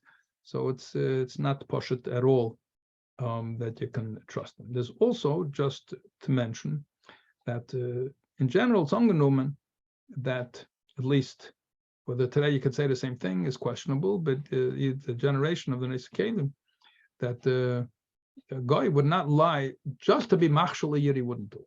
He might lie to get something out of it, but just he gets nothing out of it, and just to make problems for the yid, that he wouldn't do. So there's a Tshuva Tzemach Tzedek on Or Chaim, and it's very big chiddush with Tzemach Tzedek, and it's not really spoken about too much, but the Tzemach Tzedek seems to be machmer in this, and people are rolling on a teisvis, and the Tzemach Tzedek comes along, there's a lot of Rishonim disagree with this teisvis, and logically he argues against the teisvis, to say that the goyim are yechshudim on such things. So the whole idea of believing goy is a question. They tell a Maisa, just in this whole, I heard a Maisa, that the Mechaber says you can rely on a goy, and the Ramah says you can't. They say Yisrael Salanter was in Yerushalayim. So there was once a woman, she was mamash poor, it was mamash at Seirach Godel, and she had a whole problem, and something fell in. The whole problem all came to Yisrael Salanter. She didn't know, a shishim, not shishim, was the whole problem. And it was a Svega de Arais, has to be l'chumra. But the Mechaber says you can give it to a guy to taste. Mixed water. So he called the guy to taste it. And the guy said it doesn't have the taste of it. And he called over a Sfardi, and he said, this guy said that there's no taste in it. And according to the Mechaber, you can rely on the guy. So now you can taste it. So then the Yid tasted it, and he says, no, there's no tam miser in it. So okay, then it became butter, because the Yid, even Ashkenazi, is allowed to believe. So he was matayah that Michael, because of Dasa Mechaber, the guy was okay. So once the guy said it's okay, so then the Sfardi, who paskins like the Mechaber, was allowed to eat it. Once the Yid ate it, so that he was allowed to be matayah. Okay. You need to be able to think on your feet in order to be matayah. So someone who uses the Eruv can bring you something if you don't use the Eruv. Okay, good. That's when we finish your day, we'll go to Or Chaim, talk about Eruv. Yeah, so that is the so we say in general that we do rely on according to this, how is it? This is all to explain the Mechaber why it is you can believe a guy. Okay, but the Lamaisa, do we believe a guy b'sich lefitumei? The Rama says we don't believe a guy b'sich lefitumei. And the Taz brings down at the end over there that even the Mechaber, if you look over there by the din of a Becher, let's say you have a Becher Behema, and the guy comes along and says that this is not its first calf. It already gave birth before, and therefore you don't have to worry about a Becher. Okay, do you believe the guy or not? And the Mechaber Pascal over there, you don't believe him, even if it's Mesiach Lefitumei. So the Taz points out that even the Mechaber doesn't seem in the end. In many cases, we say the Mechaber had Chazara. The Alter Rebbe says Lagabe Shitas Rabbeinatam, and the Geinim Lagabe Ben Shmoshes, that in Hilchos Shabbos, see passing like Rabbeinatam. But the Alter Rebbe brings down. You look over in Hilchos Mila about making a bris day, which day the child was born on. It says the Mechaber had Chazara, and he changed his mind later on, passing like the Geinim. So in a number of cases when the Mechaber changes his mind, And Taz says this is one of those cases that the Mechaber himself backed off this whole inyan. Now, what about a Yid tasting things? So the whole inyan of a Yid tasting things, we mentioned also in Basel B'chalav. And that we mentioned over there that also we're going to get to in Taruvos, that the Shach says that you believe a Yid, and even you can taste the tam. If the thing was cut with a fleshig and knives, and you can give it to a Yid to taste. And Taz says we're not bucky today in these things over there to have such a thing to be able to taste things. But the Taz right over here asks that you can believe a guy, if he's Masech Lefi Tumei, are you allowed to believe a Yid to taste it? So Taz asks, could, for example, let's say some chaylev dripped on something, and you want to know whether it has tam chaylev. So why can't the Yid lick it and spit it out? Maybe you can taste it like that. And brings a case over here in Ilchos Treifus, where we see such a thing. In Chseira Hamaras is a common case. So here, let's see if we have here's the picture of the behemoth. Here's the behemoth. Okay, so here's the kaved. You see this brown thing over here. This is the liver of the behemoth.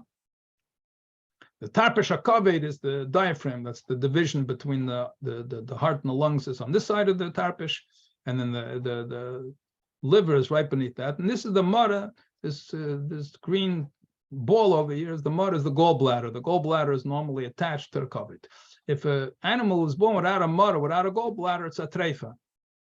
Okay. However, sometimes the mara gets absorbed into the kaved, so you can't see the mara, but it really has a mara. So the liver is doing the job of the gallbladder. How do you tell? So im chaseira mara, says Shulchan Aruch over there in Ilchos Treifus, kareya kaved shasi v'erev, v'teime b'l'sheni. Cut open the liver, up and down and across, and then lick it with your tongue. Taste it with your tongue. Im yitem tamar kosh ksheira. If it has a bitter taste, it's kosher. V'im leitam tamar. And if it does, you don't taste it. But if it has a bitter taste, that means that the mara was absorbed into the liver, and the liver is doing the job of the mara, so then it's kosher. It's not chseira mara. If you don't taste a bitter taste, yet slena begacholim, roast the liver. So then sometimes the bitter taste only comes out after you roast it. So if it comes out, then it's also fine, and if not, it's a treifa. And the Ramah adds, and even today you can rely on this. When I was learning shchita, I was a bacher, and we went down to practice. There was Alta Russa Shefroy. All the Russian ladies used to go there to have Rabbi Kalmanson and all of a shalom shechter chickens. Rabbi Kalmanson was the shechter Rebbe's kaparas. He was our teacher. And one day she was there, and she would kasher her chickens over there. So the ladies, like they did in the old days, she went through and she checked the treifas. She comes, Bachurim. She calls us over. She said, no, give a kick. What's with this chicken? It's kosher or not? We look. Had no mara. So we hadn't really learned treifas at that point. We were learning shchita, we didn't learn treifas. But that much we knew. Mara is treifas. She said, you don't know what you're talking about. Taste it. I tasted it, and it was bitter, and it was kosher. Anyway, what do you see from this whole story? Not the story with the lake, the story of the Din Shulchan Aruch. We see over here that here we have something which is, first of all, the liver is it's not been roasted yet to take the dam out of it. So we have Isser dam. How are you allowed to taste this thing? And you're gonna have to taste it to go and have some of the bitterness over there. You're allowed to taste it with your tongue. So what's going on over here? Oh, here's a close-up with a chabad damar. Okay, fine. So what's going on? So why are you allowed to taste it? We're saying over here you have to give it to a guy to taste. Why can't you give it to Yid to taste? Over here we already taste it. So manavshach, either the question's on us over here, why we're not allowing the Yid, or the question's over there. So where the Taz is asking the question's on over there, why are we allowing Yid to taste it? So the Taz answers like this. That over there, it's so bitter that you don't have to bring it in your mouth and chew on it. All you have to do is lick it with your tongue, and it's good enough, and that's okay. But if you have to eat it, so it's a difference between tasting with your tongue, or then you have to bring it in your mouth to taste it. regular foods, in order to taste it, you have to bring it into your mouth and chew on it. It's also called tasting. That's asur. Okay, and that's why over here it's not going to help to give it to a yid to taste, because you're going to lick it with his tongue. He's not going to taste anything, but that's not good enough. Over there by the modest, it also brings a case about meat to tell whether the meat was salted or not salted. So it also speaks about an eitzah to lick it with your tongue. But then if it's been salted and has a salty taste, now you can tell by just touching your tongue on it. But you have to bring it into your mouth. That you're not allowed to do, and then it's going to be a problem. The Shach says, no, you can't even taste it with your tongue. That's not the explanation what's going over there by the treifas. That over there, Reiv Behemoth Ksheira saying. So therefore, we can assume that most probably, we're just double checking. We don't check for all the treifas. Okay, but it's not a halachic requirement today to check if the behemoth has a mother, doesn't have a mother. The chickens in a factory, so the mashkichim, if they're good and they're fast, and the animals, the birds are hanging the right way, I'll check and see if there's a mother, not a mother. It's a different color. It's usually pretty easy to see. Sometimes there are platzes and there's green stuff all over the place. Whatever the case is, it's not a halachic requirement to check it, because in general, the chickens, the behemoths, they have a mother. So since Rei behemoths ksheir is same, so we have to check the rei. You shech the animal, you have to check the lungs, but you don't have to check all the treifas. You have to check all the treifas. The meat would be who knows what price. Okay, things which are normally kosher, you don't need to check. So therefore, why over here you can taste, because most probably it's kosher. That's it's only bedika cloud. That normally we paskin, you don't even need to check it, even if you don't see the mara. There are poskim that say, because we can assume that it's been absorbed by a COVID. That's a normal physical abnormality, and it's kosher in such a case. Yeah. L'alacha yesh l'akol b'tima b'lashon rak b'esed d'rabbanim sheyesh loitam pogum. You have a tzemach tzedek, the carbon tzemach tzedek, not our tzemach tzedek. You have a previous tzemach tzedek, has all case over there by rabbanim tam pogum, and the poskim rely on this that if it's only a chash midrabbanan and it's also tam pogum, so then you can taste and see what's doing. I just want to mention something. I don't know if anybody over here works in the kashrus industry, but it's a whole parsha about tasting steam. Most cooking in the industrial world today is done with steam, and many times the steam is recirculating. If the kosher food and the treifa food, and it's absorbing taste from this pot, from that pot, and so what they do is they pegum the steam so it shouldn't become usher, and then you have to taste to see if it's pogum. So how do you do that? And it's very questionable, this whole procedure. It seems bikar adin, the kashrus agency of paskin, that's really not a problem anyway, the paskining, and therefore it's just a chumrah. But the sort of tasting, you just take a little bit of water and you put it in your mouth and you spit it out. Whether that's good enough, as the Taz explains, not every type of tasting is going to be sufficient. You might not taste it because you need to swallow it, you need to chew on it, you need to keep it in your mouth for a while, whatever the case is. Do people taste wine when they're tasting like a professional? Just then they spit it out? Yeah, are you asking whether you're allowed to taste treifa wine as a wine taster? Yeah, that's a big problem. Yeah. Here we're talking about a suffix yisr. There you have a vada yisr. To taste the vada yisr. So the Taz also brings down like a tainis, whether you're allowed to taste the food on a tainis. Or a person made a neder, all different sorts of different. Okay, but it's a side Indian. Now we're going to get, if you pardon the expression, into the meat of the problem. Now we're going to sit base. Okay, and the reason that we learned this whole difference between Midrash and Midrabanan is going to be the essential foundation for understanding right now Sif base. So now, what's the din of min b'shein amin? So you have on the left-hand side min b'shein amin, a familiar picture. You got a piece of meat that fell into a pot of milk. Okay, that's min b'shein amin. It has nothing to do with bas b'chalav. It could be that it fell into water, fell into carrot juice. It could have fallen into anything. Okay, but it's min b'shein amin. It's two different things with two different tastes. And tzarech shishim min atera. So we need bittul b'shishim midiraisa. Now you have on the right-hand side, the black piece of meat is a piece of non-kosher meat. So it's a nevela, treifa, whatever it is. And you have the other pieces of meat, which are kosher pieces of meat. So then it's min b'mine. Okay. Do you need shishim? Yeah, you need shishim, but you only need shishim in the rabbanon. Min b'minay, if you remember, we said before, min b'minay, since there's no tam, we don't say tam keke deraisa, there's no tam, it's all the same tam. So therefore, we say midiraisa, it's batal b'reiv, acher rab lahatis, batal b'reiv midiraisa. Midrabanan, the chachamim were gezer, min b'minay, you got mixed up between min and min she'eina minay. So therefore, midrabanan, you need shishim. So we said, what's the difference? The difference is going to be a case of suffix. So if it's a suffix, where do you have shishim? On the left-hand side, then it says Sfeika D'Oraisa and Sfeika D'Oraisa L'Chumra. But if it's a suffix like you have on the right-hand page, then it's a Sfeika D'Rabbanan, suffix D'Rabbanan L'Kula. Now, what's going to be the suffix? The suffix is, I don't know exactly how much milk. I don't know exactly how much meat. That's not a suffix. So I'm going to see by the end of the sif, just because you don't know, that's not called a suffix. The Mordechai says is chesron yediyah. If you just don't know how to measure it, or you don't know something because you don't know, and that's your suffix, chesron yediyah is not called a suffix. Mordechai says das sheitim huzeh.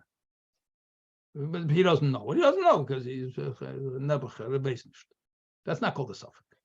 Okay, suffix is that it's impossible to find out. Okay, so what's going to be the case? So the Shulchan Aruch describes the case where it's impossible to calculate because nishbach. So let's say the left-hand side. So you have some meat that fell into the milk or fell into whatever it was, some sort of liquid. Okay. So figure out how you're going to measure it. Okay, figure out, okay, how much the pot, how many ounces in the pot, how many milliliters in the pot. Good. What's the volume of the piece of meat? Figure out whether you have shishim, you don't have shishim. Okay. Beini, in the meantime, some of the milk spills out of the pot. And it goes down the drain. And nobody knows how much was there in the first place. So now we got a problem. Now it's impossible. Once it's nishpach, you can't figure out anymore. It's literally down the drain. The answer is down the drain. So you might have a hard time figuring out how to measure. Okay, you need a little chachma to figure out how to measure. Okay, but at least it's possible to measure. Okay, that's not a real suffix. But now, when it's nishpach, it's a real suffix. So now the shaila is what happens once it's nishpach. So if it's a case of mimamine and it's nishpach and therefore it's a suffix, it's a real life suffix, that's fake the rabbanon l'kula, and you're going to allow the mixture. However, it's min b'shein and mine, and therefore it's a chash d'oraisa, it's fake the d'oraisa l'chumra.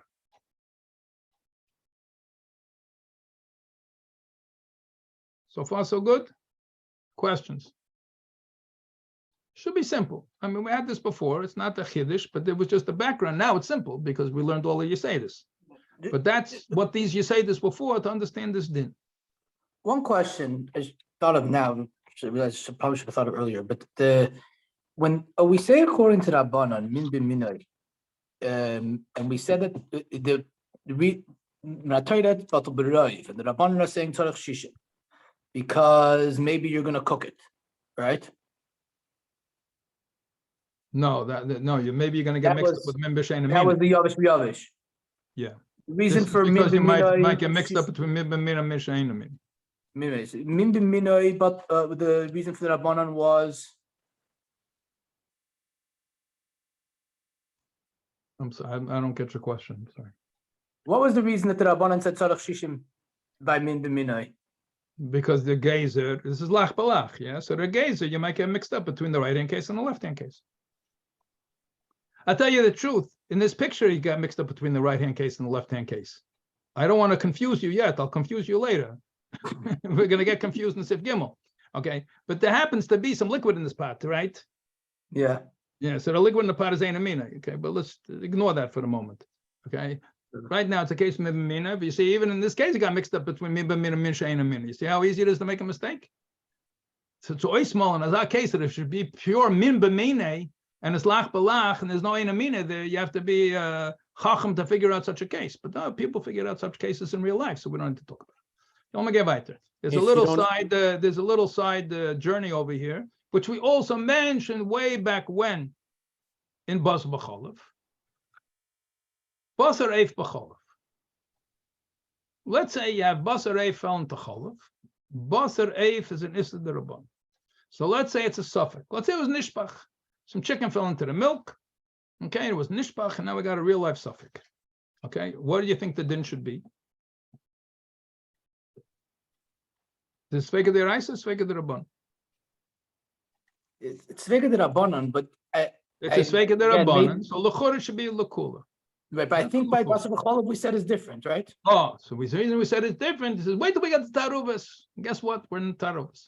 So the Taz says over here, that although it looks like Basar B'Cholav should be a Sveka D'Rabbanan L'Kula, however, Basar Eif B'Cholav, that Basar Eif B'Cholav, you have to be L'Chumra even in a case of Suffolk. Why? Because we see so many Chumras. And if you remember back over there, that the Taz brought down the word not Gezer, Gzeda. We were talking about not to put cheese on the table that you're eating meat and vice versa. Why? You might come to eat them together. And if you eat together, it's an Isdar so Gezer, it's Gzeda. So the Taz, we brought the tastes down over there. Then in such a case, we make Gzeda. Any different answers we discussed back over there, the Indian Gzeda. But the Taz says we see so many different Gzedas by Basar B'Cholav, and they all apply to Basar Eif B'Cholav over there. So he wants to say that you have to go to L'Chumra. That's what the Taz says. Oh, see, we have some chicken now. We have some chicken falling into the milk over there. So Taz yesh la'achim makom safek eser shel teira. But the Taz Shach says no, nit lahakol makom safek yeshar isun derabban. It's a regular derabban. He doesn't hold by this chumra. Doesn't hold by this chumra of the Taz. Okay, so now let's go on a little bit. What is considered to be a suffix?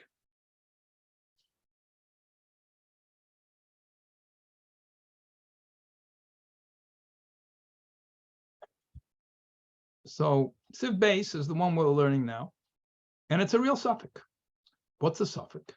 The suffix is Machnas Metzias. She'i Efsher Lavader. It's not just you don't know. It's impossible to know because it was Nishpach. There's an example which is given. Siv Gimel, it's a problem of Chasron Yediyah. Suffix Machmas Cheser Bekiyas Lavadas Metzias. You don't have the expertise to figure out what's going on. Ein Nechshav LaSuffix. That's not called a suffix.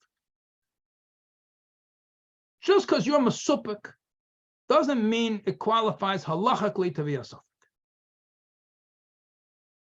Just because you don't know doesn't mean it's not knowable. Okay, so if you don't know how to figure out whether this piece of meat is shishim or not, so go to your next door neighbor, somebody can figure it out, and they'll figure it out for you. You don't know, so that doesn't mean you can now eat it because it's a suffix. You don't know, that's not a suffix. That means you don't know. Dash him like the Morchas.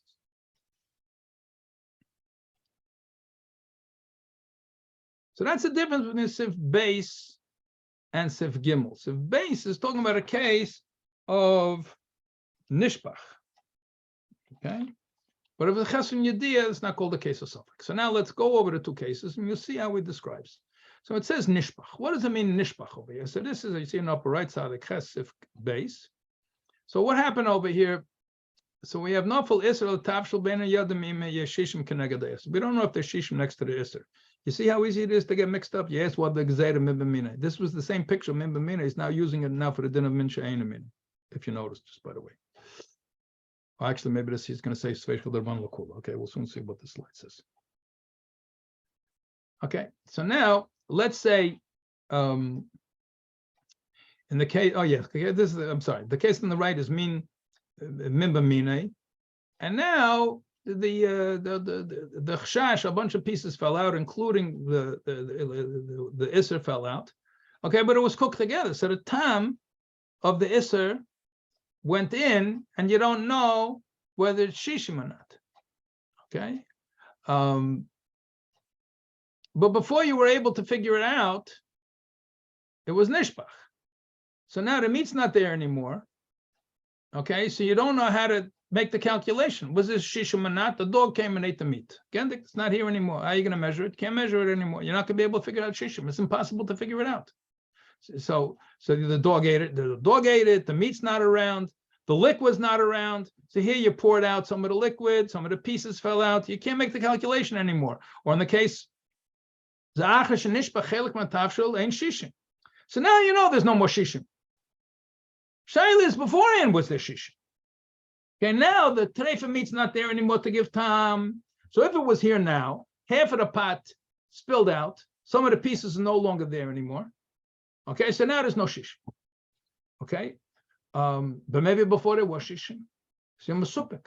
I figure it out, measure it. You can't measure it. The liquid is down the drain, or the pieces fell out, and we can't measure it anymore. And the left-hand side also. Some of the milk poured out, so we can't figure it out. The meat's not there, the milk's not there. Whatever the case is, we don't know what to do. So the taste is still there, but we don't know whether the taste is less than shishim, and therefore it's not nes and tam, and masupik, or not. So in the case on the right, sorry, I said it's min b'mina. If the case on the right is min b'mina, so that's a suffix derabanan. What's the din? Hello. What's the din? Shishim. Huh? Shishim. You don't know if they're shishim or not. L'hakel. And you can't figure out. So l'hakel, exactly. Since it's min b'mina, we know there was rave. We know there's bittul berev. So midaraisa, it's bittul berev. Achar rabim lahates, it's bittul berev. Okay. Now you're masupik. Okay, but it's only a sveked. We know you had the rave. It's min b'mina. It's bittul midaraisa. It's bittul berev. So good. So we have a sveked rabban l'kula. What's with the case on the left? You drink the milk. You can't drink the milk. Yeah. So sveked deraisa, sveked rabbanim. What is it? Sveked deraisa. Why is that? Because min b'sheina mine. It was the meat inside the milk. It's min b'sheina mine. Min b'sheina mine. Tam keker we pass, and that's midiraisa. So even though you have less than half, okay, but you need shishim midiraisa. So it's a sveked deraisa. It's l'chumra. Yeah. So again, what was happening? We can't measure it anymore. Some of it spilled out. So what was originally? Was there tam basar in here or not? We don't know. So on the right hand side, it's min b'minei sveked derabbanan l'kula. V'lachin atav shel mutar. In the case on the left, since it's min b'she'ena minei sveked deraisa l'chumra, and therefore it's asar. Good.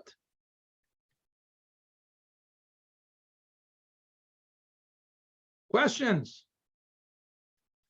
Is a suffix which chaticha was a surah considered a suffix here? Well, if they didn't, yeah, it's good. If we didn't have a suffix, which chaticha, if we knew which chaticha was aser, then we just would have taken it out. So we don't know exactly which chaticha it is, but we do know that in the ones that fell out, the treifa one was one of them. If the treifa one was still there, No, I'm saying if it's a suffix to what to be mishar shishim against. When it's they constructed this case. The truth is either of these two things. Let's say the case on the left, the meat fell out. Okay, so it could be they didn't know how big the meat was either. But even if they knew how much the meat was, how big the piece of meat was, but they don't know how much milk was there before, so that would still be a suffix. That would be a good suffix because it's impossible to measure now because it was nishpach. Yeah, but if they don't know how big the meat is, then it's even a better suffix. You might want to ask if it's a svek, but we're not learning svek now. What is the second case here? Shlava Sheni? No, it's just talking about how it spilled out. I don't know exactly how he was making it.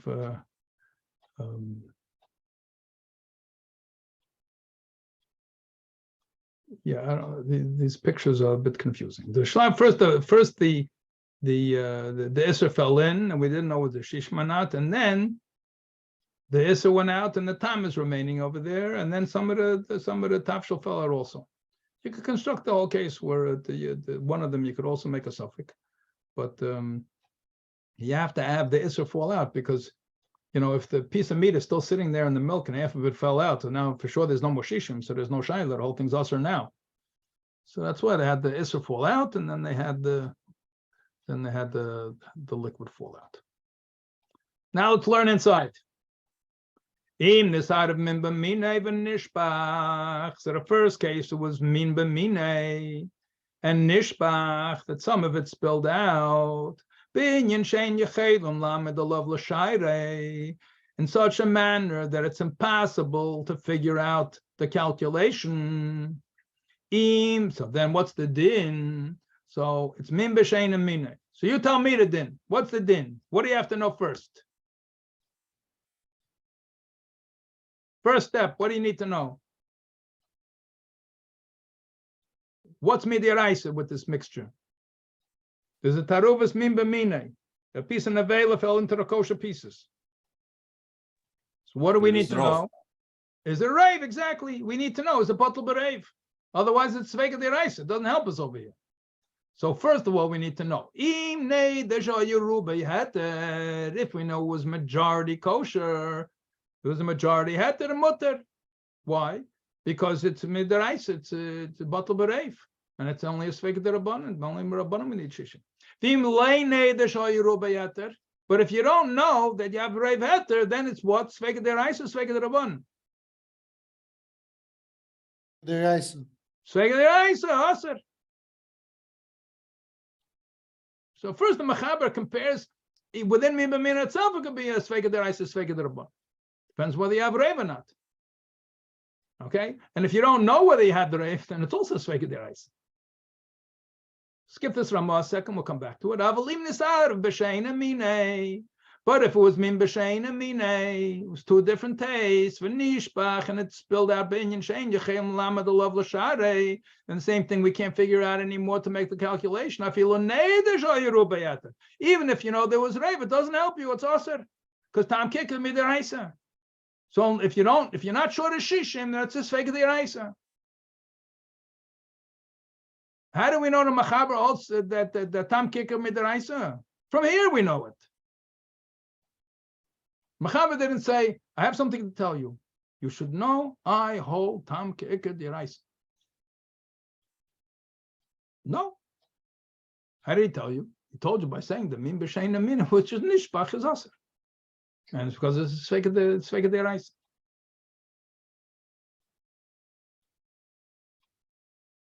Fine. Now we'll go back to this Ramah over here. The Ramah said, this is the Ramah that we brought in the introduction. How do we figure out Azlina Basar Shma? We go after the name. Imushava have a mimimine. If they have the same name, it's mimimine. Avalea Azlina Basar Taima. Imushava. We don't go Basar Taima. Okay. And this Shach Zayin over here is all along Shach. That's the one I mentioned to you before. That brings out why he disagrees with the Ramah, why many poskim disagree with the Ramah, and Faranfer is all the different other cases that look to say the opposite. Okay. Now, Nafal Israel atapsu b'mnuch b'teichen. It's another type of suffering. Let's say you had something that melts. You have something that melts. Let's say a piece of fat that once it becomes hot, it totally liquefies.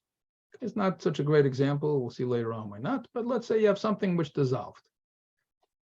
So you said deraisa, no? Nafal isel atavshel b'nuch b'seichen. Let's say you have an isser fell in, and now it dissolved. Ve'inenu yedim kama isser nafal. We don't know how much fell in. Is that called a suffix a chesron yediyah? Or is that called a case of nishbach?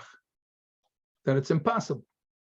Nechshav l'safek sheyefsh l'vara b'metzias.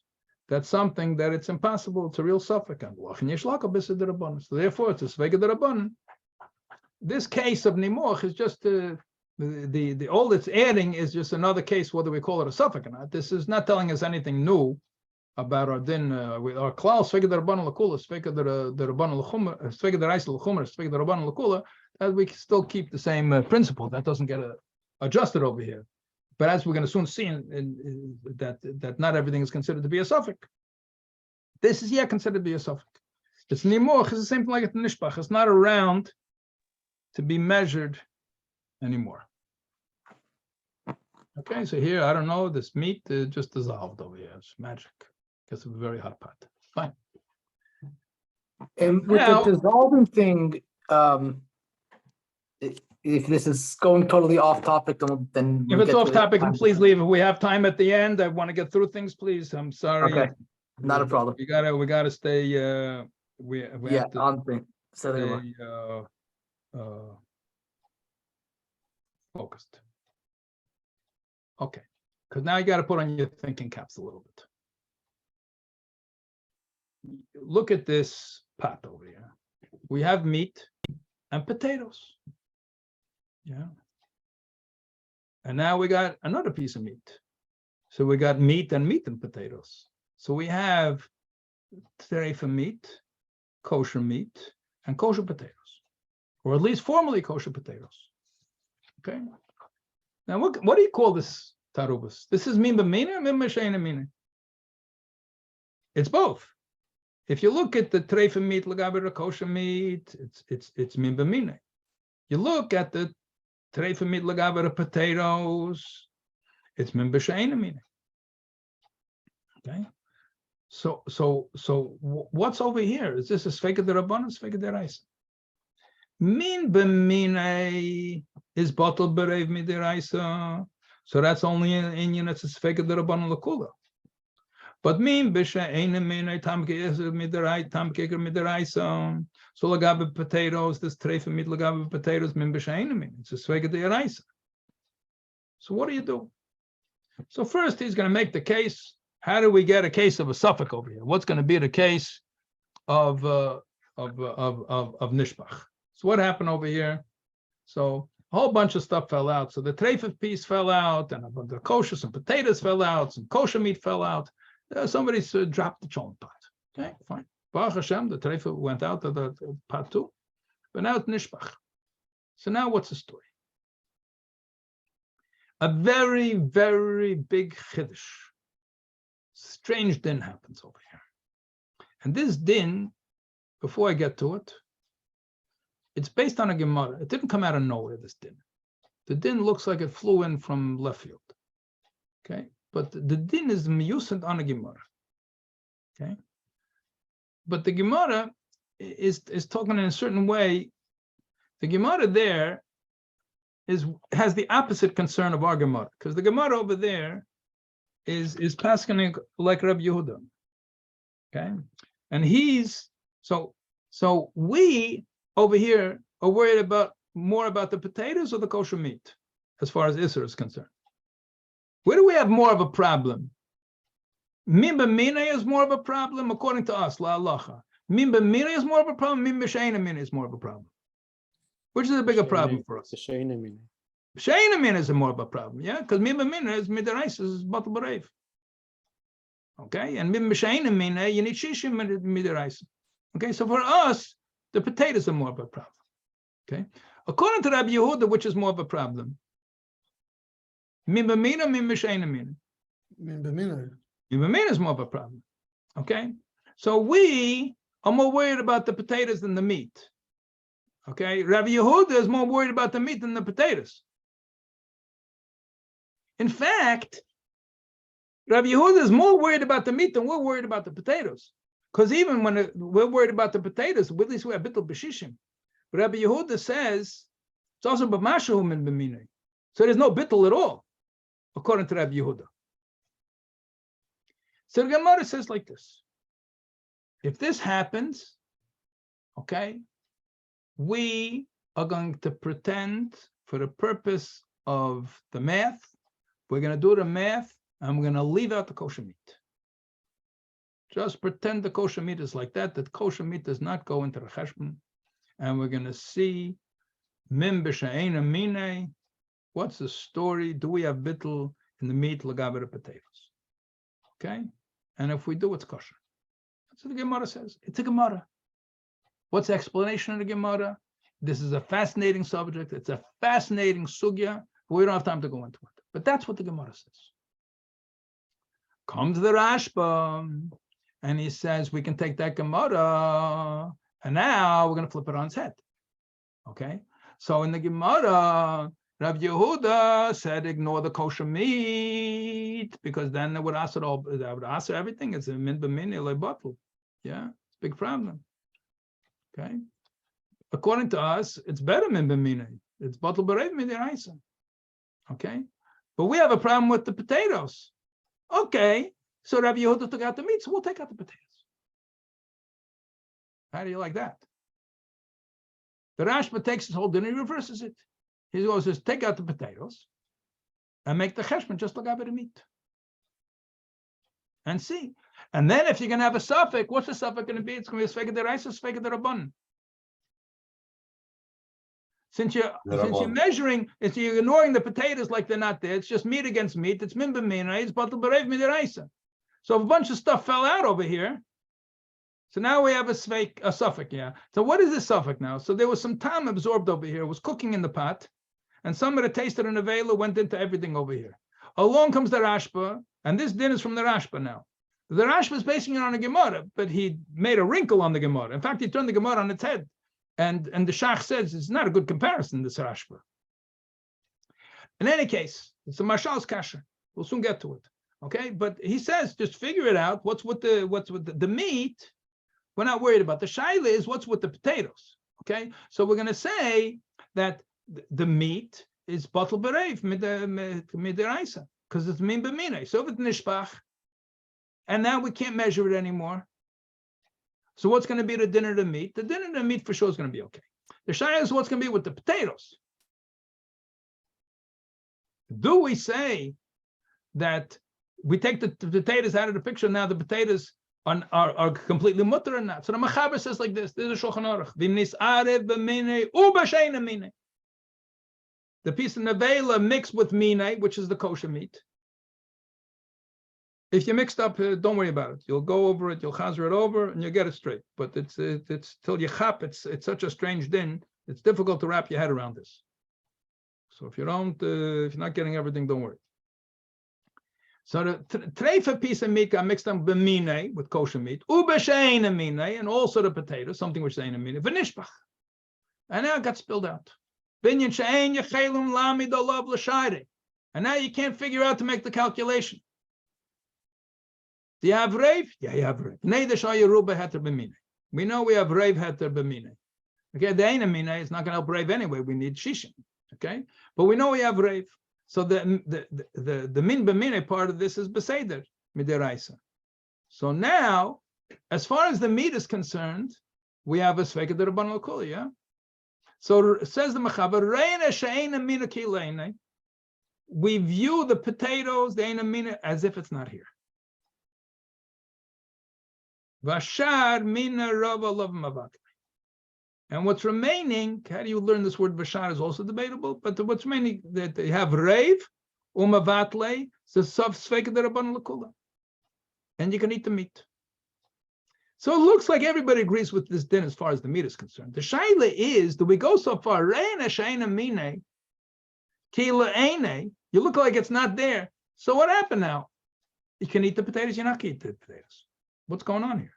Can you do it or not? And then machlekes shachantas.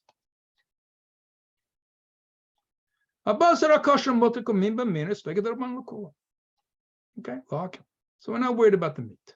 But what's the din with the tapuch adama? The potatoes are mean b'sheina mina. So what's with them? So the Taz says eina mina mutter.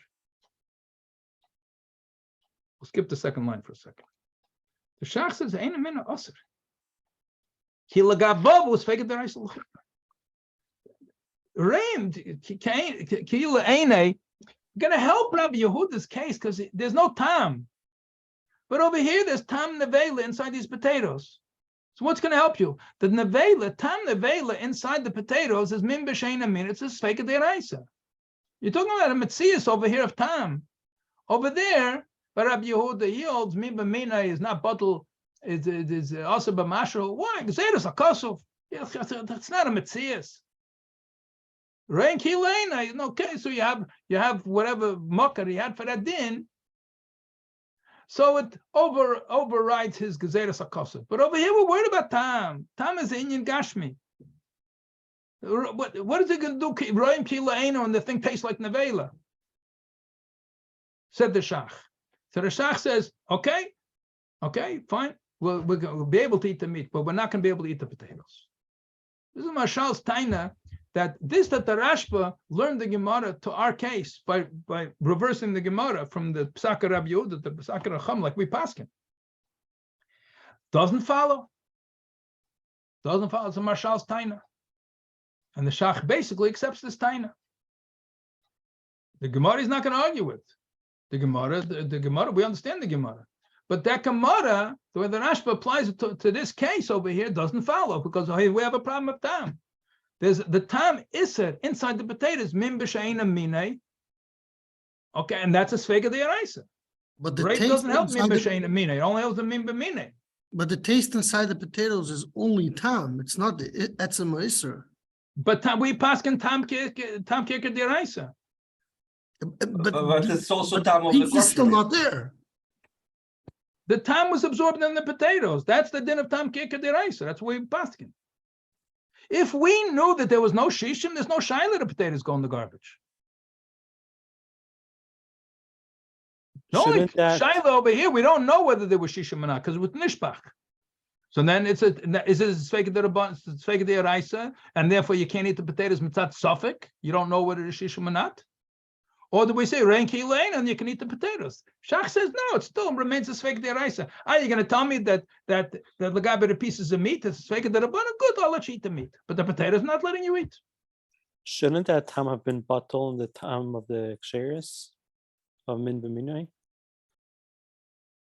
And therefore it's only Midrabana now. According to the That's what Shach, That's according to what the that was Shach, my that's why. question. That's exactly why you can eat those other pieces of meat. No, Okay, but but clap it of potatoes, it's min b'shein mine. So now So let's read the second line of the Taz over here. The Taz gives us a shtickle, if you pardon the expression, tam, to explain this whole thing. Why should we not be worried about the tam nevel and the potatoes just because it has some neighbors over there that are b'mine? I mean, if this wasn't meat and it was chveis, it was beets. Okay, so then we'd be sveka deraisa. There'd be no shaila if you don't know the shishim. So the fact now that there's min b'mina makes any less tam nevela in the potatoes. Whatever tam would have gone into the beets and potatoes is now going to the meat and potatoes. The potatoes don't care who its neighbors are, whether they're mina or ain't a mina to the nevela. What difference should it make? That's what Tainer Shach says. The Taz, I'll tell you the difference. You want a svara? I'll give you a svara. That since there's a whole bunch of tam that's absorbed and it's all the same tam. Okay, so you can't be mafrid between the tam iser and the tam heter. So you're not being margish the tam iser. Tam ke'ikar is that since you taste, what's this for? Why is tam ke'ikar only mimba she'ena mine and not mimba mine? Because let's say that we just have nevel and potatoes. Okay, let's forget, let's say there was no pieces of kosher meat in there. You have a piece of nevel that fell into the potato soup. Okay? If you didn't have shishim, what happens? You're eating potatoes, and the potatoes have tam nevela in it. So since tam ke'ikar, you're eating nevela. Because tam ke'ikar, the taste of the nevela that was absorbed in the potato is tam ke'ikar, is the yaraisa, is aser. Unless you have shishim. If you have shishim, then okay, there's no tam. The tam is not nirgash. Says the Taz, over here the tam is also not nirgash. Tam is not nirgash. We don't know if there's shishim or not shishim. Okay, but we put in a bunch of tam basar over there, so it's not nirgash. It's not nirgash the eating tam. It's nirgash eating tam basar. Okay, but the rave of that tam basar is basar kosher. If there wasn't a rave basar kosher, then the whole pot would be no good. Then we don't. Then midiraisa, it's fake deraisa. Even mibamina is no good. So we have rave tam kosher. So when the person is margish, what's he margish? So within that tam basar, there's some nevela in there. Okay, but it's not really nirgash. Wouldn't that apply even if it didn't spill? Even if what? Wouldn't that svar apply even if there was no spillage? Oh, perfect. Sif Gimel. Thank you for the segue. Okay, But if you can so go this back is and check it. wait. I'm going to answer you with Sif Gimel. Okay, we learned this already. Sif Gimel is the Inyan Chesron Yediyah. So there's your case. Sif Gimel, if it's Chesron Yediyah, so now you have the nevela fell into this thing now, yeah? You're asking me whether the same thing applies now. So the same thing applies now. You're just as masupik. But the halacha does not consider this to be a suffix. Why not? Because this is called a chesed and yediyah. Okay? This gets somebody to figure out whether it's batal or not batal. Okay?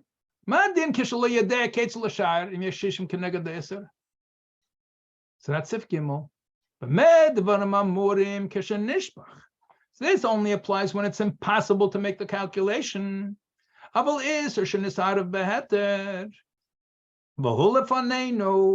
if you have an Issa got mixed with heter and it's still there, it didn't spill out, you just can't figure out how to measure it. Even if it's Nissa D'Rabbanan, it's Asr. You're Masupik, so why shouldn't it be Sfeika D'Rabbanan L'Kula? Because it's not called a suffix. Chesed and Yediyah is not called a suffix. Called a Rishenim, a Tam Lakach, Chesed and Yediyah, an actual suffix klal. Not a suffix. Kidah Sheitim Eina Klum. That's the Mordechai. Maybe somebody else can figure it out. Okay, so we have different dinim. Let's say you're not sure which, there's a bunch of pieces of meat there, and you're not sure which piece is the nevela. So there are different eights to go and figure out. You take the biggest piece, you take the smallest piece. There's different eights how to figure out what to do in such a case. But not everything, that's what I introduced before, the inyan of chesed and yediyah, that just because you don't know how to figure it out doesn't make it a suffix. Now here, do we have another few minutes or not? What time is it now? Am I over already? Well, we don't know what the end time is. 7 to 9:30. That's 9:33. Do I have another 2 minutes? Yeah, I have. I'm Okay, fine. you know what? I'm gonna. We're almost finished over here, so let's. No, I don't want to rush through it. Okay, this is just the very last part of Sif Gimel. We'll leave for next week. And there's going to be another just ramification. This is a picture of a sircha of a reya, and why does it have a picture of that? We'll soon see. I thought that was homework. Shach and Taz are going to talk about the chesed and yediyah, and we're going to have a machlekes Shach and Taz when it's called chesed and yediyah, and it's not really a suffix, and when it's called chesed and not really chesed and yediyah, and it could be called a suffix. Okay, but we'll leave that Mirz Hashem for next week. Can I ask one question? Sure. If we say Chanan Bishari Surim like the Ramah, then according to the Shach, if he's saying that the potatoes are suffix da'iraisa l'chumra, then the tam from the potatoes is going into the flesh. Shouldn't we answer the whole thing?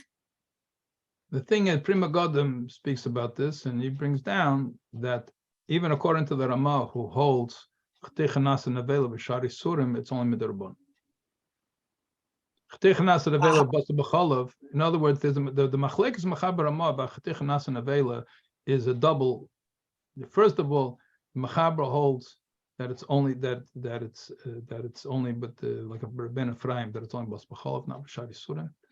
The Ramah who disagrees doesn't disagree to the extent to say that it's midraisa. He disagrees only to say that it's midrabban.